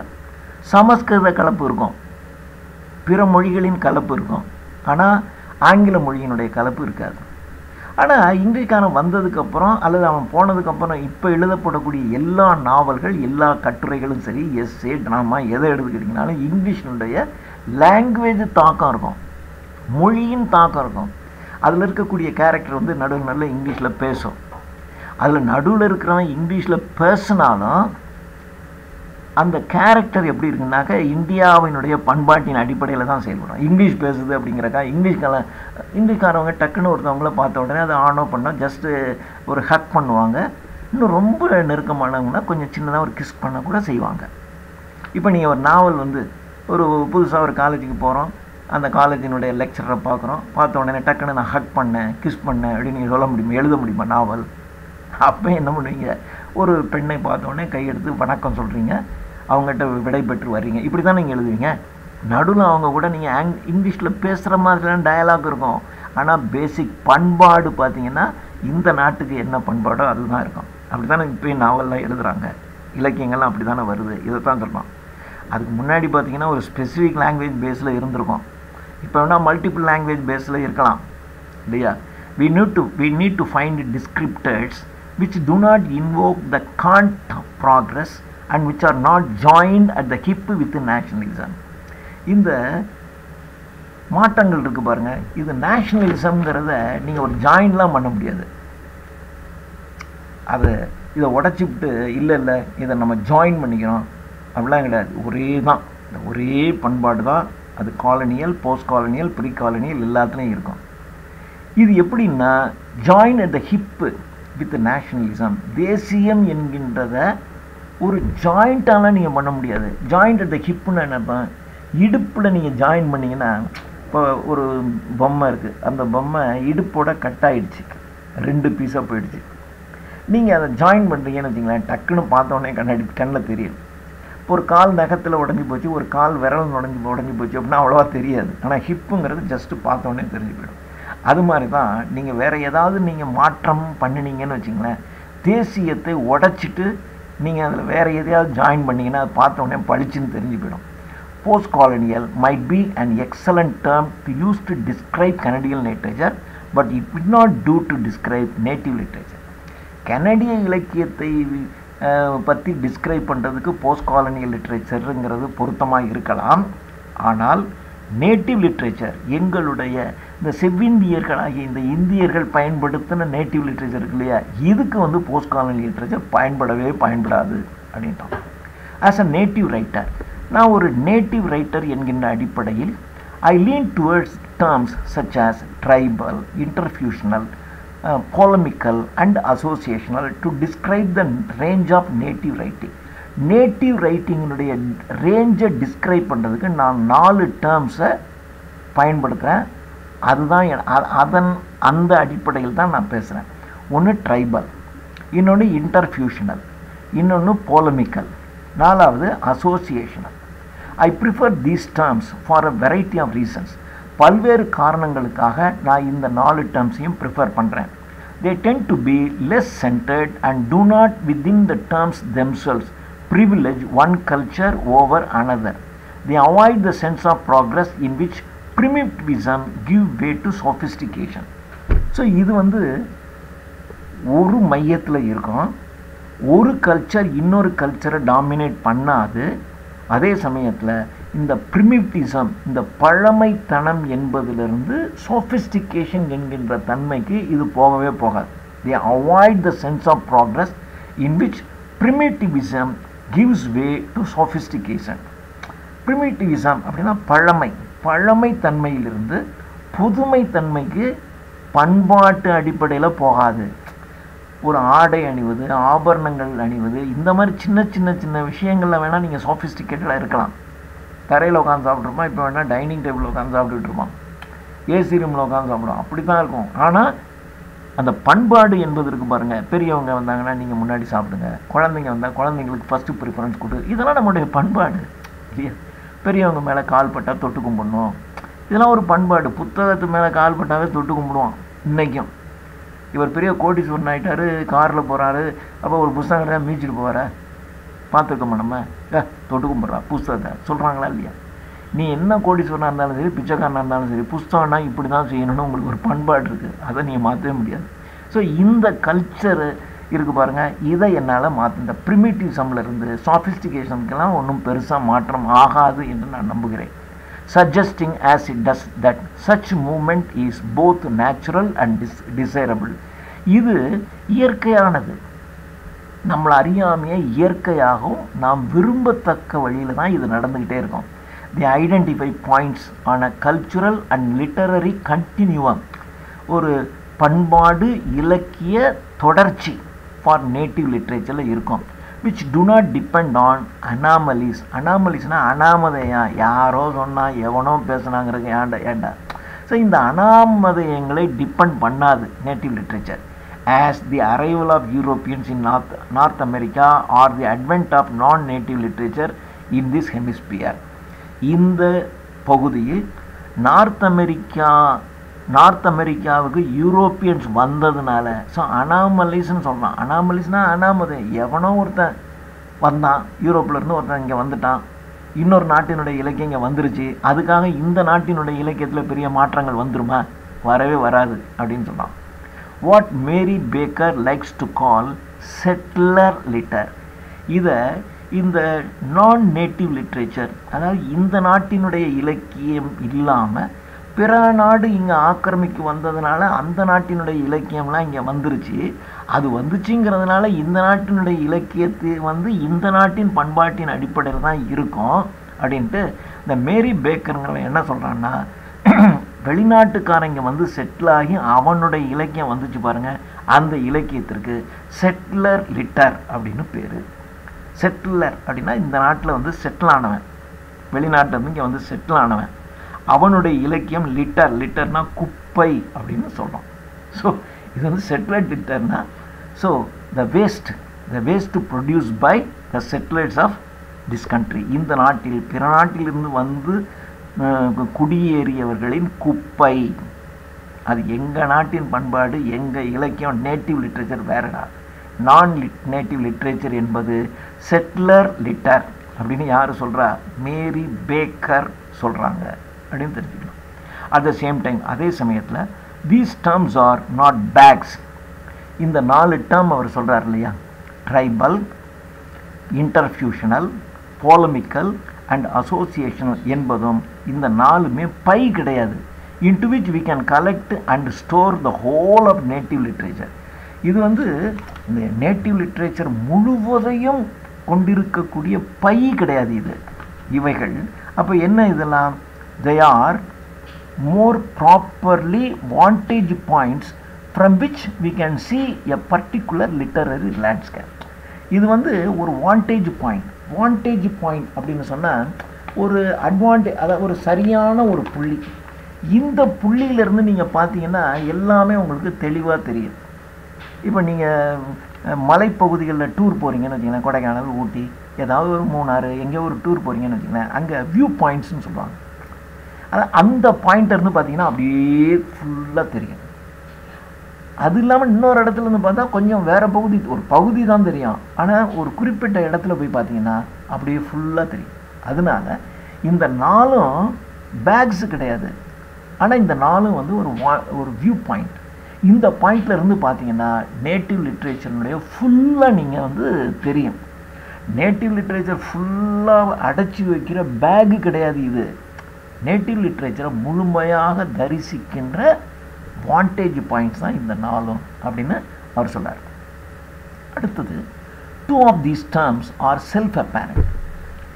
இதில் 2 டேர்ம், இந்த ட்ரைபல் அண்ட் போலமிக்கல், ரெண்டுமே சுயமாகவே தன்னை, ட்ரைபல்னால் என்னன்னு தெரியும், ட்ரைப் அப்படின்னா ஒரு இனம் இல்லையா, அதுலேயே தெரியுது. Tribal refers to that literature which exists primarily within a tribe or a community. ஒரு இனம் அல்லது ஒரு குழு, அந்த குழு அல்லது அந்த இனத்தினுடைய இலக்கியத்திற்கு ட்ரைபல் லிட்ரேச்சர்னு பேர். Literature that is shared almost exclusively by members of that community. அந்த குழு அல்லது அந்த இனத்தினுடைய மெம்பர்ஸ், உறுப்பினர்கள் மட்டுக்குள்ள தான் இந்த இலக்கியம் ஷேர் ஆகும். And literature that is presented and retained in a native language. அந்த குழு அல்லது அந்த இனம் எந்த மொழி பேசுகிறதோ அந்த மொழியில் எழுதப்பட்ட இலக்கியம் அந்த மொழிக்கு சார்ந்த மக்களுக்குள்ள மட்டுமே பரவி கொண்டிருக்கின்ற ஒரு இலக்கியம். இப்போ தான் பார்த்தீங்கன்னா ஒரு இலக்கியம் இன்னொரு மொழிக்கு மொழிபெயர்க்கப்படுது. அப்போல்லாம் அப்படிலாம் கிடையாது. அந்தந்த ஏரியாவில் இருக்க அந்தந்த மொழி பேசுவோம், அவ்வளோதான்.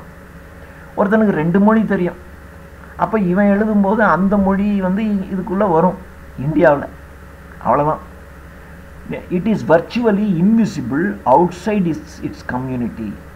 இந்த இனத்திற்கு வெளியே இது என்னன்னே தெரியாது. 2000 வருஷத்துக்கு முன்னாடி இங்கிலீஷ்காரனுக்கும் ஃப்ரெஞ்சுக்காரனுக்கும் திருக்குறள்னு ஒன்று இருக்குன்னே தெரிஞ்சிருக்காது. இப்போ அவன் மொழியில் மொழிபெயர்க்கப்பட்டிருக்கு, அவனுக்கு தெரிஞ்சிருக்கலாம், அவன் படித்தா இல்லையா. அப்போ அந்த காலத்துலலாம் பார்த்தீங்கன்னா இட் இஸ் இன்விசிபிள், அது கண்ணுக்கு தெரியாது. அவுட் சைட் இட்ஸ் கம்யூனிட்டி, அந்த குழுவை தாண்டி வெளியே தெரியாது. Partly because of the barriers of language. அதுக்கு என்ன காரணம்னா மொழி என்கின்ற தடை. ஏன்னா அவனுக்கு இந்த மொழி தெரியாது, அதனால இந்த இலக்கியம் அவனுக்கு தெரியாது. And partly because it has little interest in making it self available to an outsider audience. இன்னொன்று என்னென்னா நம்ம மக்களுக்காக தான் இந்த இலக்கியம் படிக்கிறோமே ஒழிய, இப்போ இங்கே இருக்கிற ஒரு நாவல் எழுதுறது, தமிழில் நாவல் எழுதுறவன் தமிழக மக்கள் படிக்கணுங்கிறது தான் எழுதுவானே ஒழிய இங்கேருந்து கனடாவில் இருக்கவன்னா இதை படிக்கணும் அப்படிங்கிறதுக்காக ஒருத்தனை எழுதுறதுலாம் கிடையாது. அவன் மக்கள் படிக்கணுங்கிறது தான் ஒரு இலக்கியத்தை ஒருத்தன் படைக்கிறான். So in some cases tribes, சில விஷயங்களில் சில ட்ரைப்ஸ், சில குழுக்கள் இருக்கும். உதாரணத்திற்கு ஹோப்பி என்கின்ற try take great pains in limiting access to parts of their literature only to members of their immediate community. The tribe அவங்க, அதாவது பார்த்தீங்கன்னா இப்போ இந்து மதம்னு இருக்கும், அந்த இந்து மதத்தில் நிறைய ஜாதிகள் இருக்குன்னு வச்சுக்கோங்களேன். இந்த ஒரு ஜாதிக்காரன் அவன் எழுதுறது அவன் ஜாதியில் இருக்கிறவனுக்கு மட்டுமே தெரியணும்னு கூட செஞ்சுக்கிட்டு இருந்திருப்பான் ஒரு காலத்தில். அதுதான் சொல்லலாம். ஹோப்பிங்கிறவன் என்ன பண்ணுவான்னா ரொம்ப சிரமப்பட்டு அவனுடைய குழு மெம்பர்ஸுக்கு மாத்திரம்தான் இது தெரியணும் அப்படிங்கிற மாதிரிலாம் செஞ்சுருக்காங்க ஒரு காலத்தில் அப்படின்னு சொன்னான். Polemical refers to that literature. இது அடுத்தது போலமிக்கல் இது ட்ரைபல், ரெண்டாவது polemical refers to that literature either in a native language or in English, French etcetera that concerns itself with the clash of native and not native cultures or with the championing of native values over non-native values. So polemical literature அப்படிங்கிறது native லாங்குவேஜ்லேயே இருக்கலாம். இப்போ நம்ம தமிழ் அப்படின்னு வச்சுக்கிட்டோம்னு வச்சுக்கோங்களேன். இப்போ போலமிக்கல்ங்கிறது தமிழில் எழுதுறது தமிழ்லேயும் எழுதியிருக்கலாம், அல்லது இங்கிலீஷ் ஃப்ரெஞ்சுலேயும் எழுதியிருக்கலாம். எதில் வேணாலும், மொழி எப்படி வேணாலும் இருக்கலாம். இப்போ நீங்கள் பாரதியாருங்கிறது நிறைய பேர் பாரதியார் கவிதைகள் மட்டும்தான் தெரியும், ஆனால் அதற்கு இணையாக கட்டுரைகள் எழுதியிருக்கிறார், நிறைய கதைகளும் எழுதியிருக்கிறார். இன்னொன்று, பாரதியார் எழுதின ஆங்கில நூல்கள் நிறைய இருக்குது, இது நீங்கள் தெரிஞ்சுக்கணும். சரி, அப்படி இங்கிலீஷில் எழுதினாருங்கிறதுக்காக இந்திய மரபு, இந்திய பண்பாடு அல்லது தமிழ் மரபு, தமிழ் பண்பாடை மீறி எழுதியிருப்பார? படிச்சிங்கன்னா லாங்குவேஜ் வேணால் டிஃப்ரெண்ட்டாக இருக்கும். ஆனால் அவன் எழுதுனது பார்த்திங்கன்னா நேட்டிவ் லிட்ரேச்சர்னுடைய அந்த நேட்டிவ் கல்ச்சர் இருக்குது பாருங்கள், அந்த கல்ச்சர்னுடைய அடிப்படையில் தான் எழுதியிருப்பான். ஸோ இப்போ போலமிக்கல் லிட்ரேச்சருங்கிறது நேட்டிவ் லாங்குவேஜில் இருக்கலாம் அல்லது நான் நேட்டிவ் லாங்குவேஜ், இங்கிலீஷ் ஃப்ரெஞ்சு மாதிரி வேறு ஒரு மொழியில் எழுதியிருக்கலாம். அதில் பார்த்திங்கன்னா நேட்டிவ் கல்ச்சருக்கும் நான் நேட்டிவ் கல்ச்சருக்கும் இடையில் உள்ள ஒரு கிளாஷ், அதை பற்றி எழுதியிருப்பான். அல்லது அந்த கிளாஷில் எப்படி நேட்டிவ் வேல்யூஸ் வந்து நான் நேட்டிவ் வேல்யூஸை வெற்றி கொண்டிருக்கு, நேட்டிவ் வேல்யூ தான் ஒஸ்தியாக இருக்குது அப்படிங்கிற மாதிரி தான் எழுதியிருப்பான். எழுதுனது வேறு லாங்குவேஜாக இருந்தாலும் நேட்டிவ் வேல்யூஸ் தான் ஒஸ்தி நான் நேட்டிவ் வேல்யூஸை விட அப்படி தான் எழுதியிருப்பான். இதற்கு உதாரணம் பியாட்ரிஸ் கலட்டனுடைய in search of April Raintree முன்னாடியே வந்திருக்கு. மரியா கேம்பல் எழுதின half breed half breed, D'Arcy McNickle எழுதின the surrounded and wind from the enemy sky. இது அடுத்தது ஹோவர்ட் ஆடம் எழுதின பிரிசன் ஆஃப் கிராஸ். இதெல்லாம் polemical literature, chronicles the imposition of non-native expectations and insistence, political, social and scientific, on native community. Native community மேலே இந்த non-native community இனுடைய அரசியல், சமூக, அறிவியல் தாக்கம் இருக்கும். அந்த தாக்கத்தை பற்றிலாம் எழுதியிருப்பாங்க. ஆனால் கடைசியில் பார்த்தீங்கன்னா நேட்டிவ் தான் பெஸ்ட்டு அப்படிங்கிற மாதிரி தான் முடிவு பண்ணுவோம். On native communities and the methods of resistance. ஸோ இந்த அரசியல், சமூக, அறிவியல் தாக்கம், அந்த தாக்கத்தை இந்த நேட்டிவ் கம்யூனிட்டி எப்படி அதை ரெசிஸ்ட் தவிர்க்குது, தடுக்குது, தங்களுடைய இந்த நேட்டிவ் பீப்புள் எப்படி அதை தடுக்கிறாங்க, இந்த கல்ச்சர், இந்த கம்யூனிட்டி அதை எப்படி தடுக்குது அப்படிங்கிற பற்றி அவன் சொல்லியிருப்பான். த டேர்ம் இன்டர்ஃபியூஷனல், அடுத்தது மூணாவது டேர்ம் இன்டர்ஃபியூஷனல், நாலாவது டேர்ம் அசோசியேஷனல். இது are not as readily apparent. இது ஒன்றும் உடனே அப்படி பார்த்த உடனே, இப்போ முதல்ல சொன்ன அந்த ட்ரைபல் அண்ட் போலமிக்கல்ங்கிறது அது பார்த்த உடனே கிளியர் அப்பேரண்ட்னு சொல்லிட்டான். அந்த வேர்டை பார்த்தோடனே இது என்னதான் சொல்ல போகுதுன்னு தெரியும். ஆனால் இன்டர்ஃபியூஷனல் அண்ட் அசோசியேஷன்ன்றது நாட் ரெடிலி அப்பேரண்ட். அது டக்குன்னு அந்த வேர்டை பார்த்தோன்னே நீங்கள் தெளிவாக புரியாது. I am using interfusional to describe that part of native literature which is blending of oral literature and written literature. இப்போது இன்ஃபியூஷனல் அப்படின்னா ஒன்றுடன் ஒன்று பிணைந்து இணைந்து காணப்படுவது. இதுக்கு ஒரு உதாரணம் என்ன சொல்கிறேன்னா, ஓரல் லிட்ரேச்சரும் ரிட்டன் லிட்ரேச்சரும் ஒன்றுடன் ஒன்று பிணைந்து காணப்படுது. இப்போ ஒன்றும் ஓரல் லிட்ரேச்சராக வாய்மொழியாகவே இருந்திருக்கும். வாய்மொழியாக இருந்தது எழுத்து வடிவத்தில் வந்தோடனே அது தன்மை மாறும். ஆனால் அப்படி மாறாமல் இருக்கும், அதுக்கு தான் இன்டர்ஃபியூஷனல்னு பேர். இப்போது ஓரல் லிட்ரேச்சரில் நம்ம என்ன பண்ணுவோம், வாய்மொழி இலக்கியத்தில் இங்கே வா போய் அது என்னன்னு பாரு, இப்படி இருக்கும். இதுதான் வாய்மொழி இலக்கியம், இப்படி தானே இருக்கும். ஏன்னா பேசுகிற பேச்சு வழக்கில் தான் அது இருக்கும். ஆனால் ரிட்டனில் வரும்போது இந்த இங்கே சற்று இங்கே வாருங்கள், வந்து அங்கே அது என்ன நடக்கிறது என்று அங்கே பாருங்கள் அப்படி தான் சொல்லிகிட்டு இருப்பான் இல்லையா. இப்படி இருக்கும், இது மாறும். ஆனால் ஓரல் லிட்ரேச்சரும் ரிட்டன் லிட்ரேச்சரும் ஒரே மாதிரி இருக்குதுன்னு வச்சுக்கோங்க. ரிட்டன் எழுத்து வடிவத்தில் இருக்கிறத நீங்கள் படிச்சிங்கன்னா வாய்மொழியில் சொல்கிற மாதிரியே இருக்கும், ஒருத்தன் பேசுகிற மாதிரியே இருக்கும். நீங்கள் அந்த ரிட்டன் லிட்ரேச்சரை நீங்கள் படிக்கும்போது மனசுக்குள்ளெல்லாம் படிக்க முடியாது, உங்களை அறியாமையே வாய் விட்டு படிக்க ஆரம்பிப்பீங்க. அந்த வாய் விட்டு படித்து, அதாவது யாரோ யாருக்கிட்டையோ அப்படியே பேசுகிற மாதிரியே நீங்கள் படிப்பீங்க. அப்படி தான் உங்களை அறியாமையே வரும். அப்படி வந்துருச்சுன்னா அதுக்கு தான் இன்டர்ஃபியூஷனல்னு பேர். ஒன்றுடன் ஒன்று அப்படியே இணைஞ்சிறது, ஒன்றுடன் ஒன்று பிணைவு ஏற்பட்டுறது, அதுக்கு தான் இன்டர்ஃபியூஷனல்னு பேர். While there are contemporary examples that suggest the nature of interfusional literature. இந்த இன்டர்ஃபியூஷனல் லிட்ரேச்சருக்கு நம்ம நிறைய கான்டெம்பரரி எக்ஸாம்பிள்ஸே இருக்குது. Some of the translations of Dennis Tedlock and Del Hym's work, along with those Howard Norman in the Wishing Bond Cycle. இதெல்லாம் இன்டர்ஃபியூஷனல் லிட்ரேச்சருக்கு ஒரு example. அதாவது Dennis டெட்லாக்னுடைய translation, Dennis Tedlock, Dell Hymes இவங்களுடைய translation, Howard நார்மனுடைய the wishing bone cycle, The only complete example we have of interfusional literature is இதெல்லாம் சொல்லிட்டு ரொம்ப குறிப்பாக சொல்கிறான். ஹாரி ராபின்சனுடைய write it on your heart, write it on your heart என்பது இந்த இன்டர்ஃபியூஷனல் லிட்ரேச்சருக்கான ஒரு கம்ப்ளீட் எக்ஸாம்பிள், சிறந்த எக்ஸாம்பிள். இந்த புக்கை ஞாபகம் வச்சுக்கணும். The stories in Robinson's collection are told in English and written in English, but the patterns, metaphors, structure as well as the themes and characters come primarily from oral literature.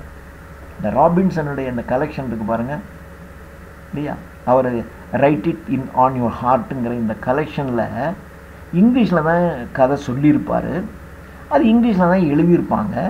அந்த pattern metaphors, அதில் சொல்லப்படுகின்ற உருவகங்கள், structure, அதனுடைய அமைப்பு, அதனுடைய theme, அதனுடைய characters, இது எல்லாமே oral லிட்ரேச்சரில் இருந்து தான் வந்திருக்கு. மோர் தேன் திஸ், இதை விட நீங்கள் சொல்லணும்னா இந்த ராபின்சன்கிறவர், அதாவது write it on your heart என்ற இதை எழுதின Robinson within the confines of written language is successful in creating an oral voice.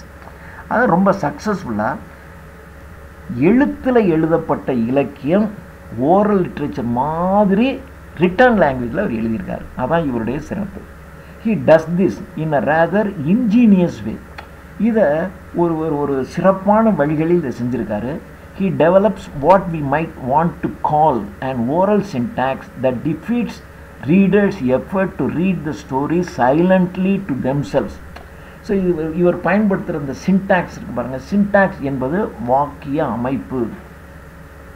ஓரலில் பேசும்போது நம்ம வாக்கிய அமைப்பு இருக்கும், எழுதும்போது நம்ம வாக்கிய அமைப்பு வேறு மாதிரி இருக்கும், மேடையில் பேசும்போது வேறு மாதிரி இருக்கும். வாடா போய் அதனான்னு பாரு, இதை எழுதும்போது இப்படி நீங்கள் எழுத முடியாது இல்லையா. இதே நீங்கள் ஒரு மேடையில் பேசும்போது இந்த மாதிரி நீங்கள் பேச முடியாது.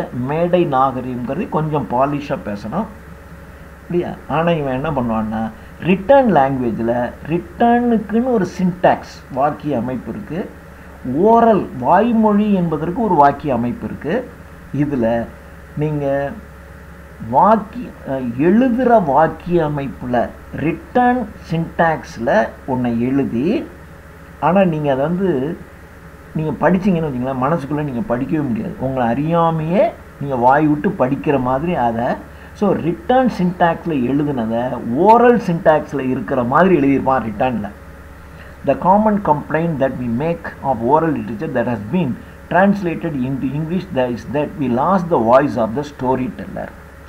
ஓரல் லிட்ரேச்சரை, அதாவது வாய்மொழி இலக்கியத்தை நீங்கள் ரிட்டன் லிட்ரேச்சருக்கு மாற்றும்போது அந்த வாய்மொழி இலக்கியம் அதனுடைய தன்மையை இழந்து போயிடுது. அந்த ஸ்டோரி டெல்லர், அந்த கதை சொல்கிறான் பாருங்கள், அந்த கதை சொல்கிறது மாதிரி எழுத்தில் வேறு மாதிரி வந்துடும். அதான் நம்ம கதை சொல்லும்போது என்ன பண்ணுவான், அந்த கையை காலை ஆட்டுவான். இதெல்லாம் நீங்கள் வாக்கியத்தில் எழுத முடியாதுல்ல. ஆனால் இவன் ராபின்சன் என்ன பண்ணான்னா, அதை ஓரல் லிட்ரேச்சரை ரிட்டன் லிட்ரேச்சரை மாறும்போது அதை நீங்கள் படிச்சிங்கன்னு வச்சுங்களேன், படிக்கும்போதே நீங்கள் உங்கள் வாயை விட்டு நீங்கள் படிக்கணும், படிக்கும்போதே உங்கள் கை கால் தலையெல்லாம் அது அந்த எழுத்துக்கு தந்தாப்புல ஆடும். அது மாதிரி எழுதியிருக்கோம். Robinson's prose to large extent avoid this loss. இந்த நஷ்டத்தை ஓரல் லிட்ரேச்சரை ரிட்டன் லிட்ரேச்சராக எழுதும்போது அந்த ஸ்டோரி டெல்லருடைய வாய்ஸ் போயிடும், அந்த ஜெஸ்டர் போயிடும், அந்த மியூசிக் போயிடும், அந்த ஸ்டோரி டெல்லருக்கும் ஆடியன்ஸுக்கு இடையில் இருக்கக்கூடிய ஒரு மானசீகமான ஒரு இன்டராக்ஷன் இருக்குது பாருங்கள், அதுவும் போயிடும், எல்லாம் போயிடும்.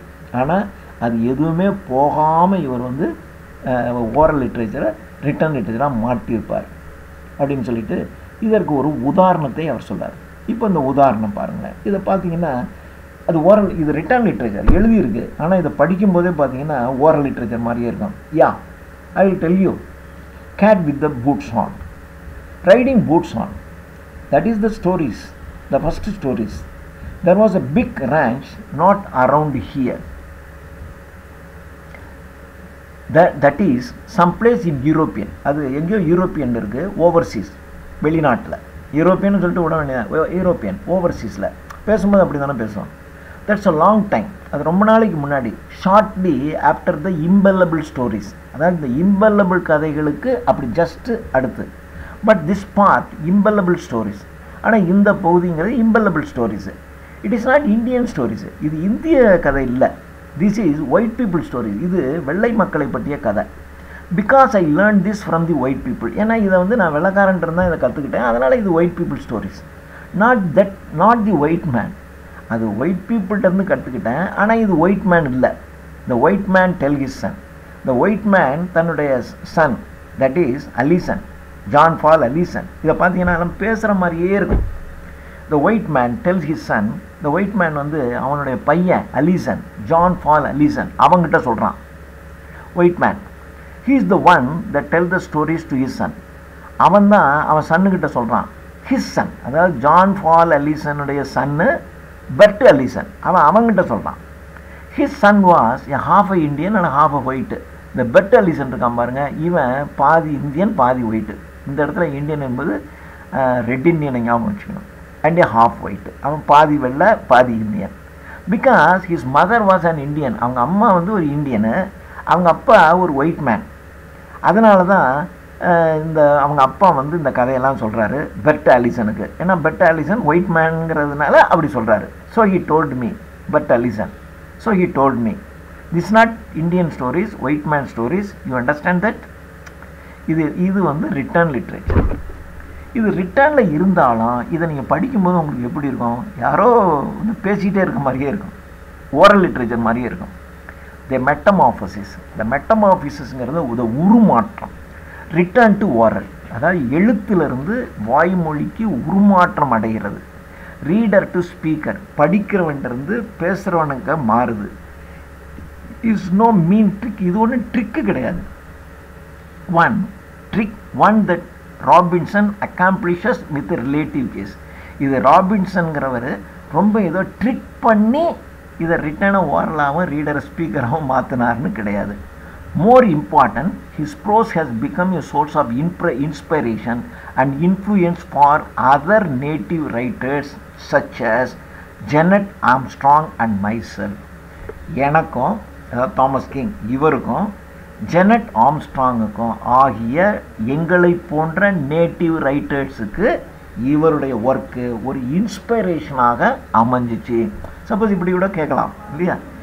தாமஸ் கிங்கை வந்து இன்ஸ்பயர் பண்ண ஒர்க்கு யாருது அப்படின்னு கேட்டு இந்த ராபின்சனை கொடுத்து ஒரு 3 ஆப்ஷனை கொடுத்தா ராபின்சனுடைய ஒர்க்கு தான் இவரை இன்ஸ்பயர் பண்ணிருச்சு. இவரோட இன்ஸ்பயர் ஆன இன்னொருத்தர் யார் அப்படின்னா ஜெனட் ஆம்ஸ்ட்ராங். அப்படின்னா இதெல்லாம் நீங்கள் தெரிஞ்சு வச்சுக்கணும். அசோசியேஷனல் லிட்ரேச்சர் இஸ் ஸோ இது இன்டர்ஃபியூஷனல் லிட்ரேச்சர். இப்போ நம்ம பார்க்க போகிறது அசோசியேஷனல் லிட்ரேச்சர். இந்த association literature is the body of literature that has been created for the most part by contemporary native writers. இந்த associational literature-ங்கிற இந்த body of literature-ங்கிறது it is created for the most part by contemporary native writers. அந்த native writersனால தான் ஒரு பெரும் பகுதி உருவாக்கப்படுது.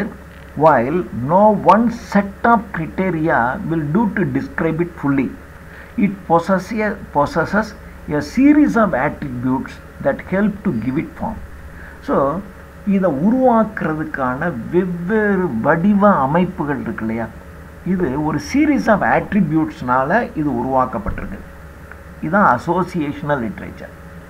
Association அதாவது இது ஒரு ஆட்ரிபியூட், இன்னொரு ஆட்ரிபியூட், இந்த ஆட்ரிபியூட், இப்படி பல்வேறு விதமான ஆட்ரிபியூட்ஸ் ஒன்றாக சேர்ந்து அசோசியேஷனல் லிட்ரேச்சரை உருவாக்கியிருக்கு. இது it describe a native community. இது அந்த குழுவை, அந்த நாட்டினுடைய ஒரு அடிப்படை குழுவை இது விவரிக்கிறது. while it may also describe a native community, it avoids centering the story on the non-native community or on a conflict between the two cultures. இது வந்து நேட்டிவ் கம்யூனிட்டியை டிஸ்கிரைப் பண்ணாலும் ஒரு நான் நேட்டிவ் கம்யூனிட்டியை ஏன் டிஸ்கிரைப் பண்ணோம்? அதாவது நான் நேட்டிவ், அதாவது இது நம்முடைய நாட்டின் குழு, நம்முடைய நாடு இல்லாத இன்னொரு இங்கிலீஷ் நம்மங்கிறது ஒரு குழு, இங்கிலீஷ்காரங்கிறதும் ஒரு கம்யூனிட்டி, ஒரு குழு. ஆனால் இங்கிலீஷ்காரங்கிறது நான் நேட்டிவ் கம்யூனிட்டி, அது நம்ம நாட்டினுடைய குழு இல்லை.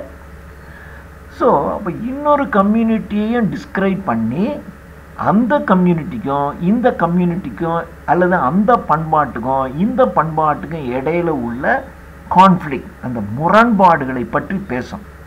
பேசிட்டு கடைசியில் என்ன பண்ணுன்னா, அந்த குழுவை விட இந்த குழு தான் ஒஸ்தி, அந்த பண்பாட்டை விட இந்த பண்பாடு தான் சிறந்தது என்று அதுக்கும் இதுக்கும் இடையில உள்ள கான்ட்ராஸ்ட்டை பற்றி பேசி கடைசியில் அந்த பிளாட்டை விட இந்த பிளாட்டு தோஸ்தி, அதை விட இது ஒஸ்தி இப்படின்னு சொல்லும். இதுக்கு தான் அசோசியேஷனல் லிட்ரேச்சர் அப்படின்னு பேர். இதுதான் இந்த பேராவில் பூரா சொல்லப்படுது. இதை பார்த்தீங்கன்னா ஹீரோஸ் இருப்பான், வில்லன்ஸ் இருப்பான். ஆனால் அந்த ஹீரோஸ் அண்ட் வில்லன்ஸ் என்னவாக இருந்தாலும் ஹீரோஸும் பார்த்தீங்கன்னா ஒரு இந்த கம்யூனிட்டியினுடைய வேல்யூவை தான் பின்பற்றுவான், வில்லனாக இருந்தாலும் இந்த கம்யூனிட்டியினுடைய வேல்யூவை தான் பின்பற்றுவான் இல்லையா. இப்போது ஹீரோ வந்து பார்த்திங்கன்னா கதாநாயகியோட கட்டி புரண்டுகிட்டு இருப்பார். ஆனால் அதே சமயத்தில் வில்லன் போய் கட்டி புரண்டான்னு வச்சுங்க, அப்போ என்ன ஆகிடுன்னா அது மிகப்பெரிய குற்றம். அதுக்காக வில்லனுக்கு ஒரு தண்டனை கிடைச்சிடும் இல்லையா.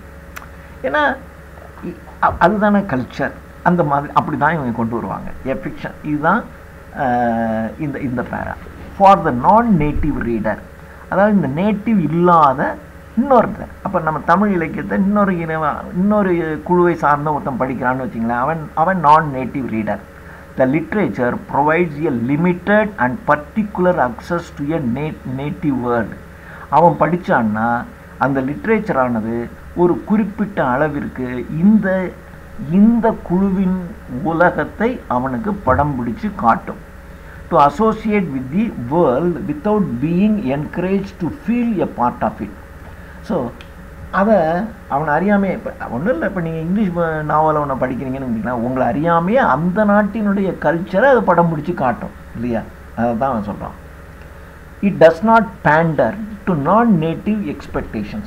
It does not pander to non-native expectation. Non-native என்றால் இதை சாராத, இந்த குழுவை சாராத ஒன்று.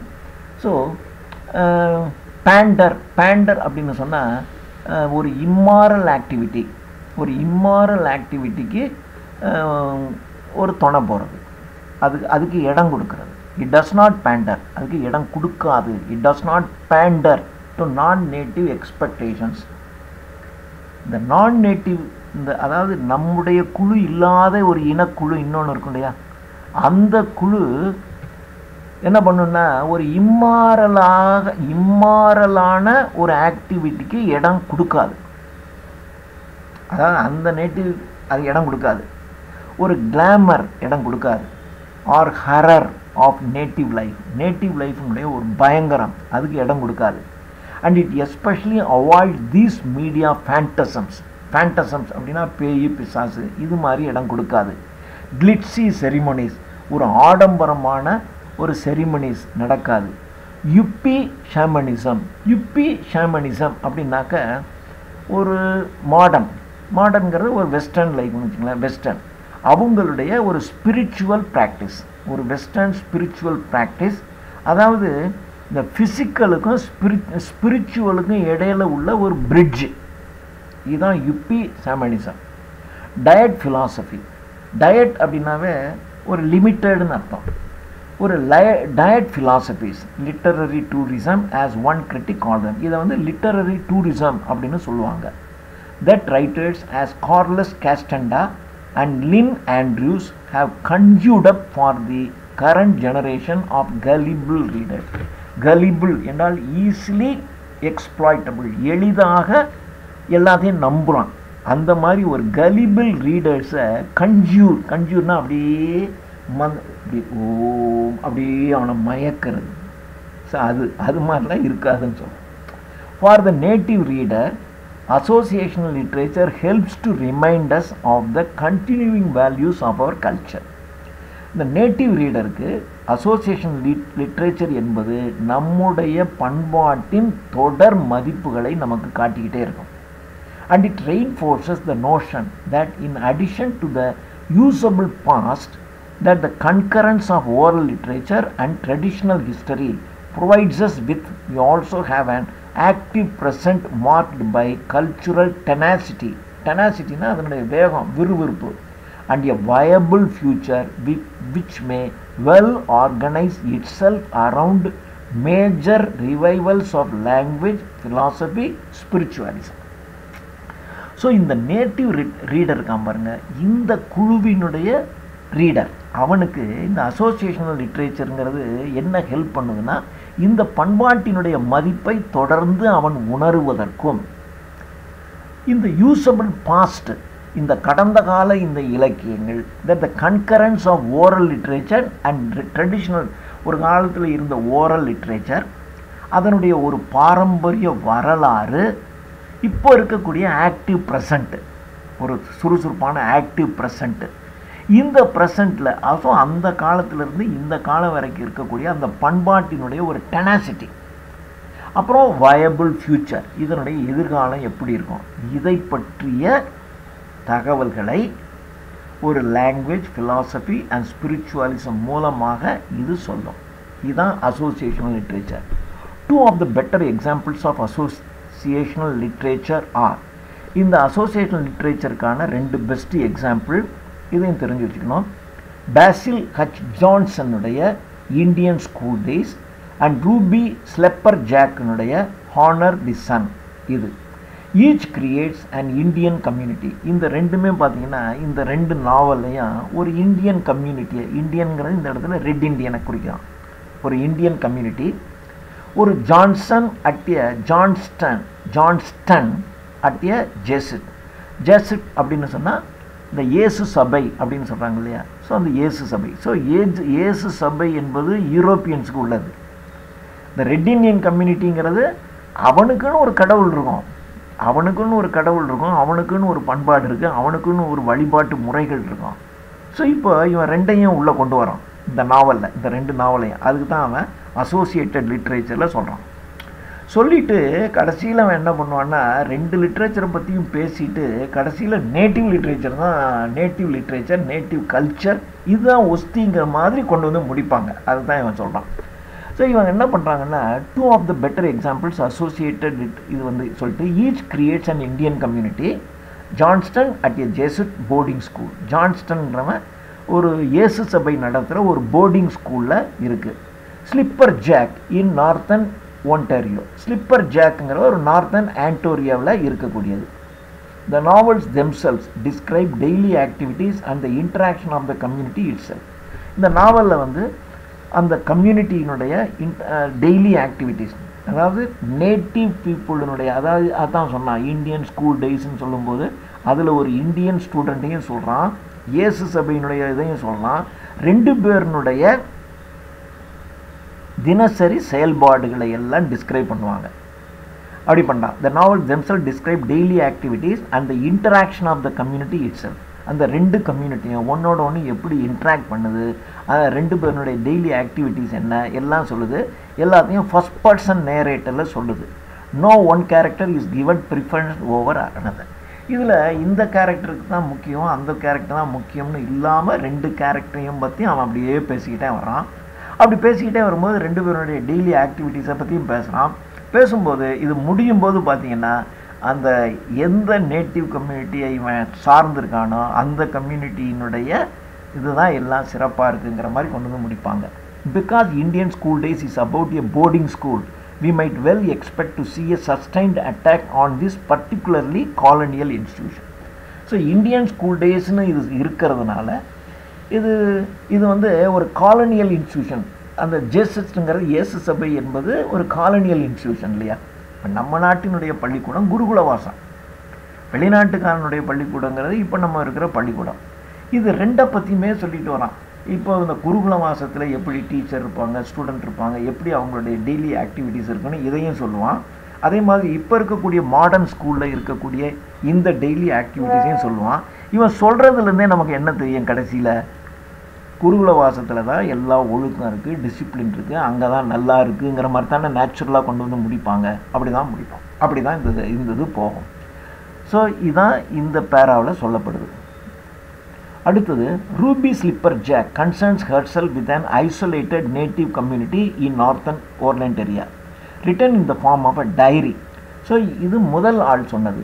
இப்போ 2வது ஆள் இந்த ரூபி ஸ்லிப்பர் ஜாக்குங்கிறவன், இவன் என்ன சொல்கிறான்னா இவனும் அதே மாதிரி நேட்டிவ் கம்யூனிட்டியை பற்றி சொல்கிறான். இது வந்து ஒரு டைரி எழுதுகிற ஃபார்மில் தினசரி ஒரு டைரி எழுதுகிறான்.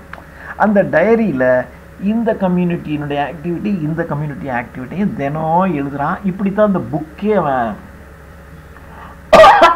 வடிவமைச்சிருக்கான்.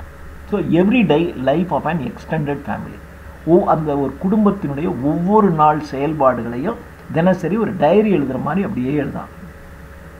The book has no pretense at plot, nor is there a desire to glorify traditional native life. இதில் அந்த பாரம்பரியமான நேட்டிவ் லைஃப்பை க்ளோரிஃபை பண்ணணுங்கிற ஒரு விருப்பத்தில் இந்த கதை எழுதப்படலை. ஆனாலும் கடைசியில் பார்த்தீங்கன்னா அதை விட இதுதான் ஒஸ்திங்கிற மாதிரி முடிப்பாங்க. There are 7 of us in the family. இப்போ அவன் சொல்கிறான் இது எப்படி இந்த கதை எழுதியிருக்கு அப்படின்னாக்க சாதாரண ஒரு குடும்ப கதை மாதிரி தான் எழுதியிருப்பாங்க. ஏன்னா இந்த நேட்டிவ் கம்யூனிட்டி அவங்க ஒரு ஃபேமிலி பேஸ்டு, அந்த ரெட் இண்டியன்ஸ்லாம் அப்படி தானே ஒரு குடும்பம் சார்ந்து தான் அவங்களுடைய வாழ்க்கையே இருக்கும். இந்த கதை எப்படி போகுது அப்படின்னாக்க இந்த ரிலேஷன்ஷிப்பை ஃபோக்கஸ் பண்ணி தான் இந்த நாவல். அதில் கொஞ்சோண்டு எடுத்து நமக்கு சொல்கிறான். There are 7 of us in the family. எங்கள் குடும்பத்தில் 7 பேர், 4 girls and 3 boys. My oldest brother got married and went away a long time ago. பெரிய அண்ணனுக்கு கல்யாணம் ஆகி அவன் போயிட்டான்.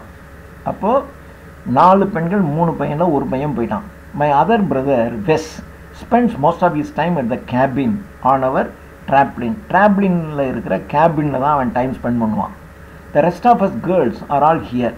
மீதி இருக்கக்கூடிய பெண்கள்லாம் நாங்கள் இங்கே தான் இருப்போம். We live in a 1-room cabin our father built before he died. எங்கள் அப்பா சாகிறதுக்கு முன்னாடி கட்டிட்டு போனால் அந்த ஒரு 1-room கேபினில் தான் நாங்கள் இருப்போம். Mom, எங்கள் அம்மா got someone to make a small addition at the back a couple of years ago. 2 வருஷத்துக்கு முன்னாடி அந்த 1-room கேபினில் ஒரு சின்ன அடிஷன், ஒரு சின்ன ரூமை எங்கள் அம்மா கட்டினாங்க 2 வருஷத்துக்கு முன்னாடி. That is where she sleeps. அங்கே தான் அவங்க தூங்குவாங்க. வித் அவர் லிட்டில் பிரதர், எங்களுடைய சின்ன தம்பி. மொத்தம் 2 பிரதரை பற்றி சொல்லிட்டாங்க இல்லையா. ஒரு பிரதர் மேரேஜ் பண்ணிட்டு போயிட்டான், இன்னொரு பிரதர் இந்த கேபினில் தான் தூங்குவான். இந்த 3வது பிரதர் அம்மாவோட தூங்குவான். அவன் பேர் Brian. Brian was just a little baby when my father died and he is about 6 years old now. எங்கள் அப்பா சாகும்போது அந்த பிரையனுக்கு வந்து அவன் சின்ன குழந்தையாக இருந்தான். இப்போ அவனுக்கு 6 வயசு. The rest of us sleep in the main room on 2 double beds and a bunk bed. நாங்கள்லாம் தூங்குறது அந்த 2 double bed, 2 பெட் இருக்கக்கூடியதுலேயும் ஒரு பங்க் பெட் இருக்கும், அங்கே தான் நாங்கள்லாம் தூங்குவோம். ஸோ இப்படி தான் அவங்க வந்து அந்த ஃபேமிலியை மையப்படுத்தி அந்த குழு இருக்கும். இவங்க நாவல் எழுதுனா கதை எழுதுனா இப்படி தான் எங்கள் அம்மா அப்பா அண்ணன் தம்பி தங்கச்சி நாங்கள் எப்படி இருப்போம், நாங்கள் எப்படி பேசுவோம், இந்த மாதிரி தான் இவன் எழுதிக்கிட்டு இருப்பான். அதுதான் இவங்க சொல்கிறான். 3 other kids live with us. எங்களோட 3 மற்ற குழந்தைங்க, எங்கள் அம்மா இவங்க ஒரு ஆள் இல்லாத 3 குழந்தைங்களும் எடுத்து அவங்களும் வளர்க்குறாங்க. Mum looks after them because their parents left their home. அந்த 3 குழந்தைங்களுடைய பேரண்ட்ஸ் வந்து திடீர்னு இந்த குழந்தைங்களை விட்டுட்டு போயிட்டாங்க. அதனால எங்கள் அம்மா அந்த குழந்தைங்களை எடுத்து வளர்க்குறாங்க. I guess 3 more does not make much difference aside from the fact the food and clothes have to stretch a little further. இந்த 3 குழந்தைங்க சேர்க்கறதுனால கொஞ்சம் உணவு உடையில் கொஞ்சோண்டு கூட செலவாகும், அவ்வளோதான், ஒன்றும் பெருசாக ஒன்றும் ஆகாது என்று நாங்கள்லாம் உணர்ந்தோம். The father came to see them once. அவங்க அப்பா ஒரு தடவை விட்டுட்டு போன அப்பா ஒரு தடவை பார்க்க வந்தார். I heard mom say, அவர்கிட்ட எங்கள் அம்மா சொன்னாங்க that she has never gotten a penny for their keep. Their mother has never come. அவங்க அம்மா வரவே இல்லை, அவங்க அப்பா தான் வந்தார். இந்த குழந்தைங்களால எனக்கு ஒன்றும் கூடுதலாக செலவாகலைன்னு எங்கள் அம்மா சொன்னாங்க. Actually I am closer to them than to my own sisters. என்னுடைய சிஸ்டர்ஸை விட அந்த 3 குழந்தைங்களோட தான் நான் ரொம்ப க்ளோஸாக இருந்தேன். இதுதான் பண்பாடு. எங்கள் கூட பிறந்தவங்களை விட அந்த 3 குழந்தைங்க அனாதை பிள்ளைங்க மாதிரி அவங்கள்ட்ட தான் நான் ரொம்ப அட்டாச்சாக இருந்தேன். Since mine are gone all winter, Maggie and Jan have become my regular sisters and Vera and Annie are my special sisters. என்னுடைய ரெகுலர் சிஸ்டர்ஸ் இந்த 2 பேரும், என்னுடைய ஸ்பெஷல் சிஸ்டர்ஸ் அந்த 2 பேர் அப்படின்னு சொல்லி அந்த கதை இப்படி தான் போகுது. Within the novel, the narrator neither posits the superiority of native culture over non-native culture, nor suggests that the ills that beset the community come from outside it. இந்த நாவலில் இந்த நேரேட்டர் என்ன செய்கிறாங்கன்னா நேட்டிவ் கல்ச்சர் தான் ரொம்ப superior, நான் native கல்ச்சரை விட இதுதான் சுப்பீரியர்னு சொல்லலை. ஆனால் அந்த நாவல் போகிற அந்த பாங்கில் நீங்கள் கடைசியில் முடிவெடுக்கும்போது பார்த்தீங்கன்னா நேட்டிவ் கல்ச்சர் தான் டாமினேட் பண்ணுற மாதிரி தான் அந்த நாவலை கொண்டு போவாங்க. Her brother's tuberculosis, John Bull's violent rampages, and the mother's eventual alcoholism are mentioned and lamented, but they are presented in a non-judgmental fashion and do not provide an occasion for accusation and blame either of non-native culture at large or the native community itself. இந்த நாவல் எழுதும்போது இப்படி தான் எழுதியிருப்பாங்க. அந்த பிரதருக்கு வந்து tuberculosis வந்தது, இந்த John புல்லினுடைய ரொம்ப கொடூரமாக ஆக்ரோஷமாக அவன் இருந்தது, அம்மா வந்து அடிக்கடி எப்பயாவது ஆல்கஹால் எடுத்துக்கிறது, இந்த மாதிரியான விஷயங்களெல்லாம் சொல்லப்பட்டாலும் கூட நான் நேட்டிவ் கல்ச்சர் மோசம், நேட்டிவ் கம்யூனிட்டி தான் ஒஸ்தி என்று எந்த இடத்துலையும் சொல்லலை. நான் நேட்டிவ் கல்ச்சரை குற்றம் சாட்டுற மாதிரி எதுவுமே சொல்லலை. Both books provides access to a native world. இந்த ரெண்டு புக்ஸுமே நேட்டிவ் வேர்ல்டு, நம்முடைய குழு உலகத்தை நமக்கு பிரதிபலிக்கிறது. But the access is not unlimited. ஆனால் இந்த அக்சஸ் என்பது நாட் அன்லிமிட்டெட் அப்படின்னா லிமிட்டட்னு அர்த்தம். It is in fact remarkably limited access. While Johnston hints at some of the reasons why Indian parents allow their children to be placed at St. Peter Clavers, he does not elaborate on the complex cultural dynamics that have helped to maintain these schools. இதில் இவன் ஒரு hint கொடுக்கலாம். ஏன் இந்த Indian parents, இந்த red Indian parents, அந்த பழைய பூர்வீக குடிமக்கள் ஏன் இந்த இயேசு சபை இவங்க நடத்துகிற ஸ்கூல்லையே, இப்போ இங்கே இருக்கிற இப்போ இண்டியன்ஸ்னு வச்சிங்களேன், இப்போ நம்ம தமிழ் இவங்க பார்த்தீங்கன்னா ஒரு கிறிஸ்டின் ஸ்கூலில் நல்லா சொல்லித் தருவாங்க, அங்கே நல்ல டிசிப்ளின் இருக்கும் அப்படின்னு அந்த ஊரில் இருக்க கிறிஸ்டின் ஸ்கூலில் சேர்க்குறது தான் ப்ரிஃபர் பண்ணுவாங்க. கிறிஸ்தவர்களுடைய பண்பாடு இது நம்ம இந்துக்களுடைய பண்பாடு அப்படின்னு பார்க்குறதில்ல. அவங்க வந்து என்ன பார்ப்பாங்கன்னா, என் பிள்ளைக்கு நல்ல படிப்பு சொல்லித்தர ஒரு ஸ்கூல் அப்படி தான் அவங்க எடுத்துக்குவாங்களே ஒழிய இந்த இடத்துல அவங்க கிறிஸ்டின் அது இந்து அப்படின்னா அவங்க பார்க்குறதில்ல. ஏன்னா கிறிஸ்டின் ஸ்கூல் ரொம்ப வருஷம் இருக்குது, நல்ல ரிசல்ட் கொடுக்குறாங்க, அப்போ அந்த ஸ்கூலில் சேர்த்து விடுவோம் அப்படி தான் அவன் பார்க்குறான். இங்கேயும் அதே தான். அந்த நேட்டிவ் பீப்புள் வந்து ஏன் வந்து அவங்க இந்தியன் பேரண்ட்ஸ் வந்து அவங்க குழந்தைங்கள்லாம் செயின்ட் பீட்டர் கிளாவர்ஸில் போடுறதுக்கு விரும்புகிறாங்க.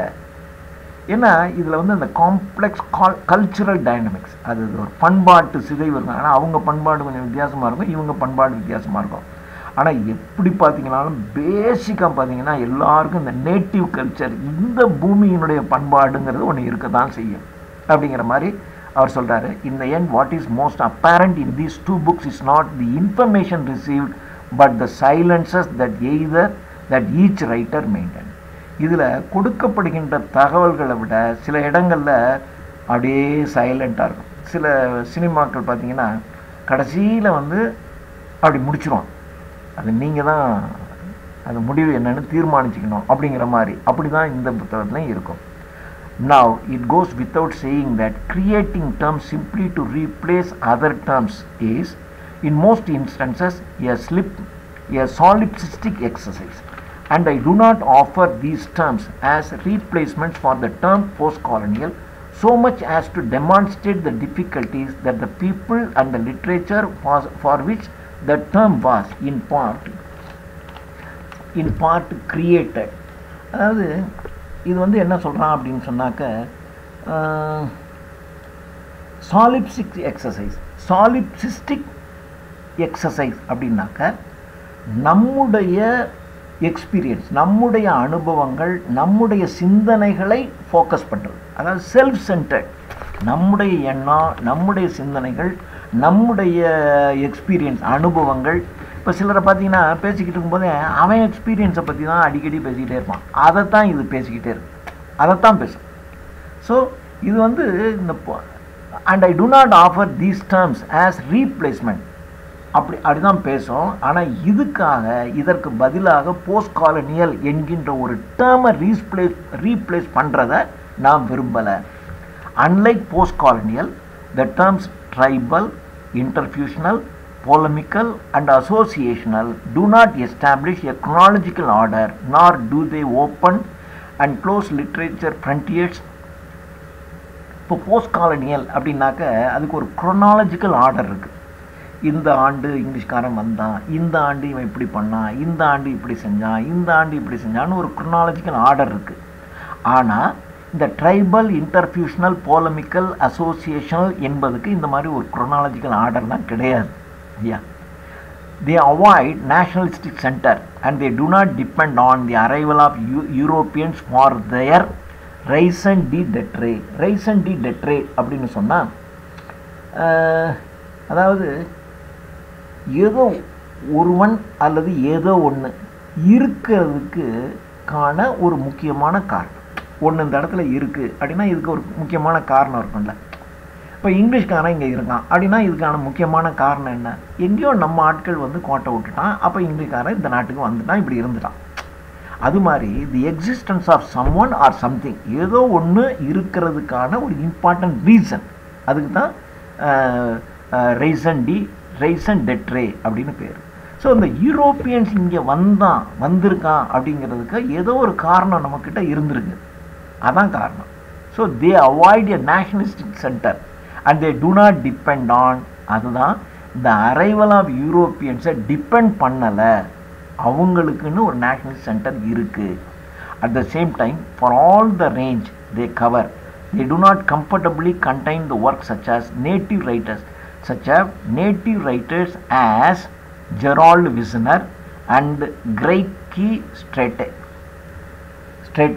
Persons post-modern novels, இவங்களுடைய post-modern novels, Darkness in St. Louis, Berhardt and Griever, An American Monkey King in China, and Stretch's short story collections of surreal and speculative fiction, The Bleeding Man and If All Else Fails, cross the lines, the definitions, no matter how loose create.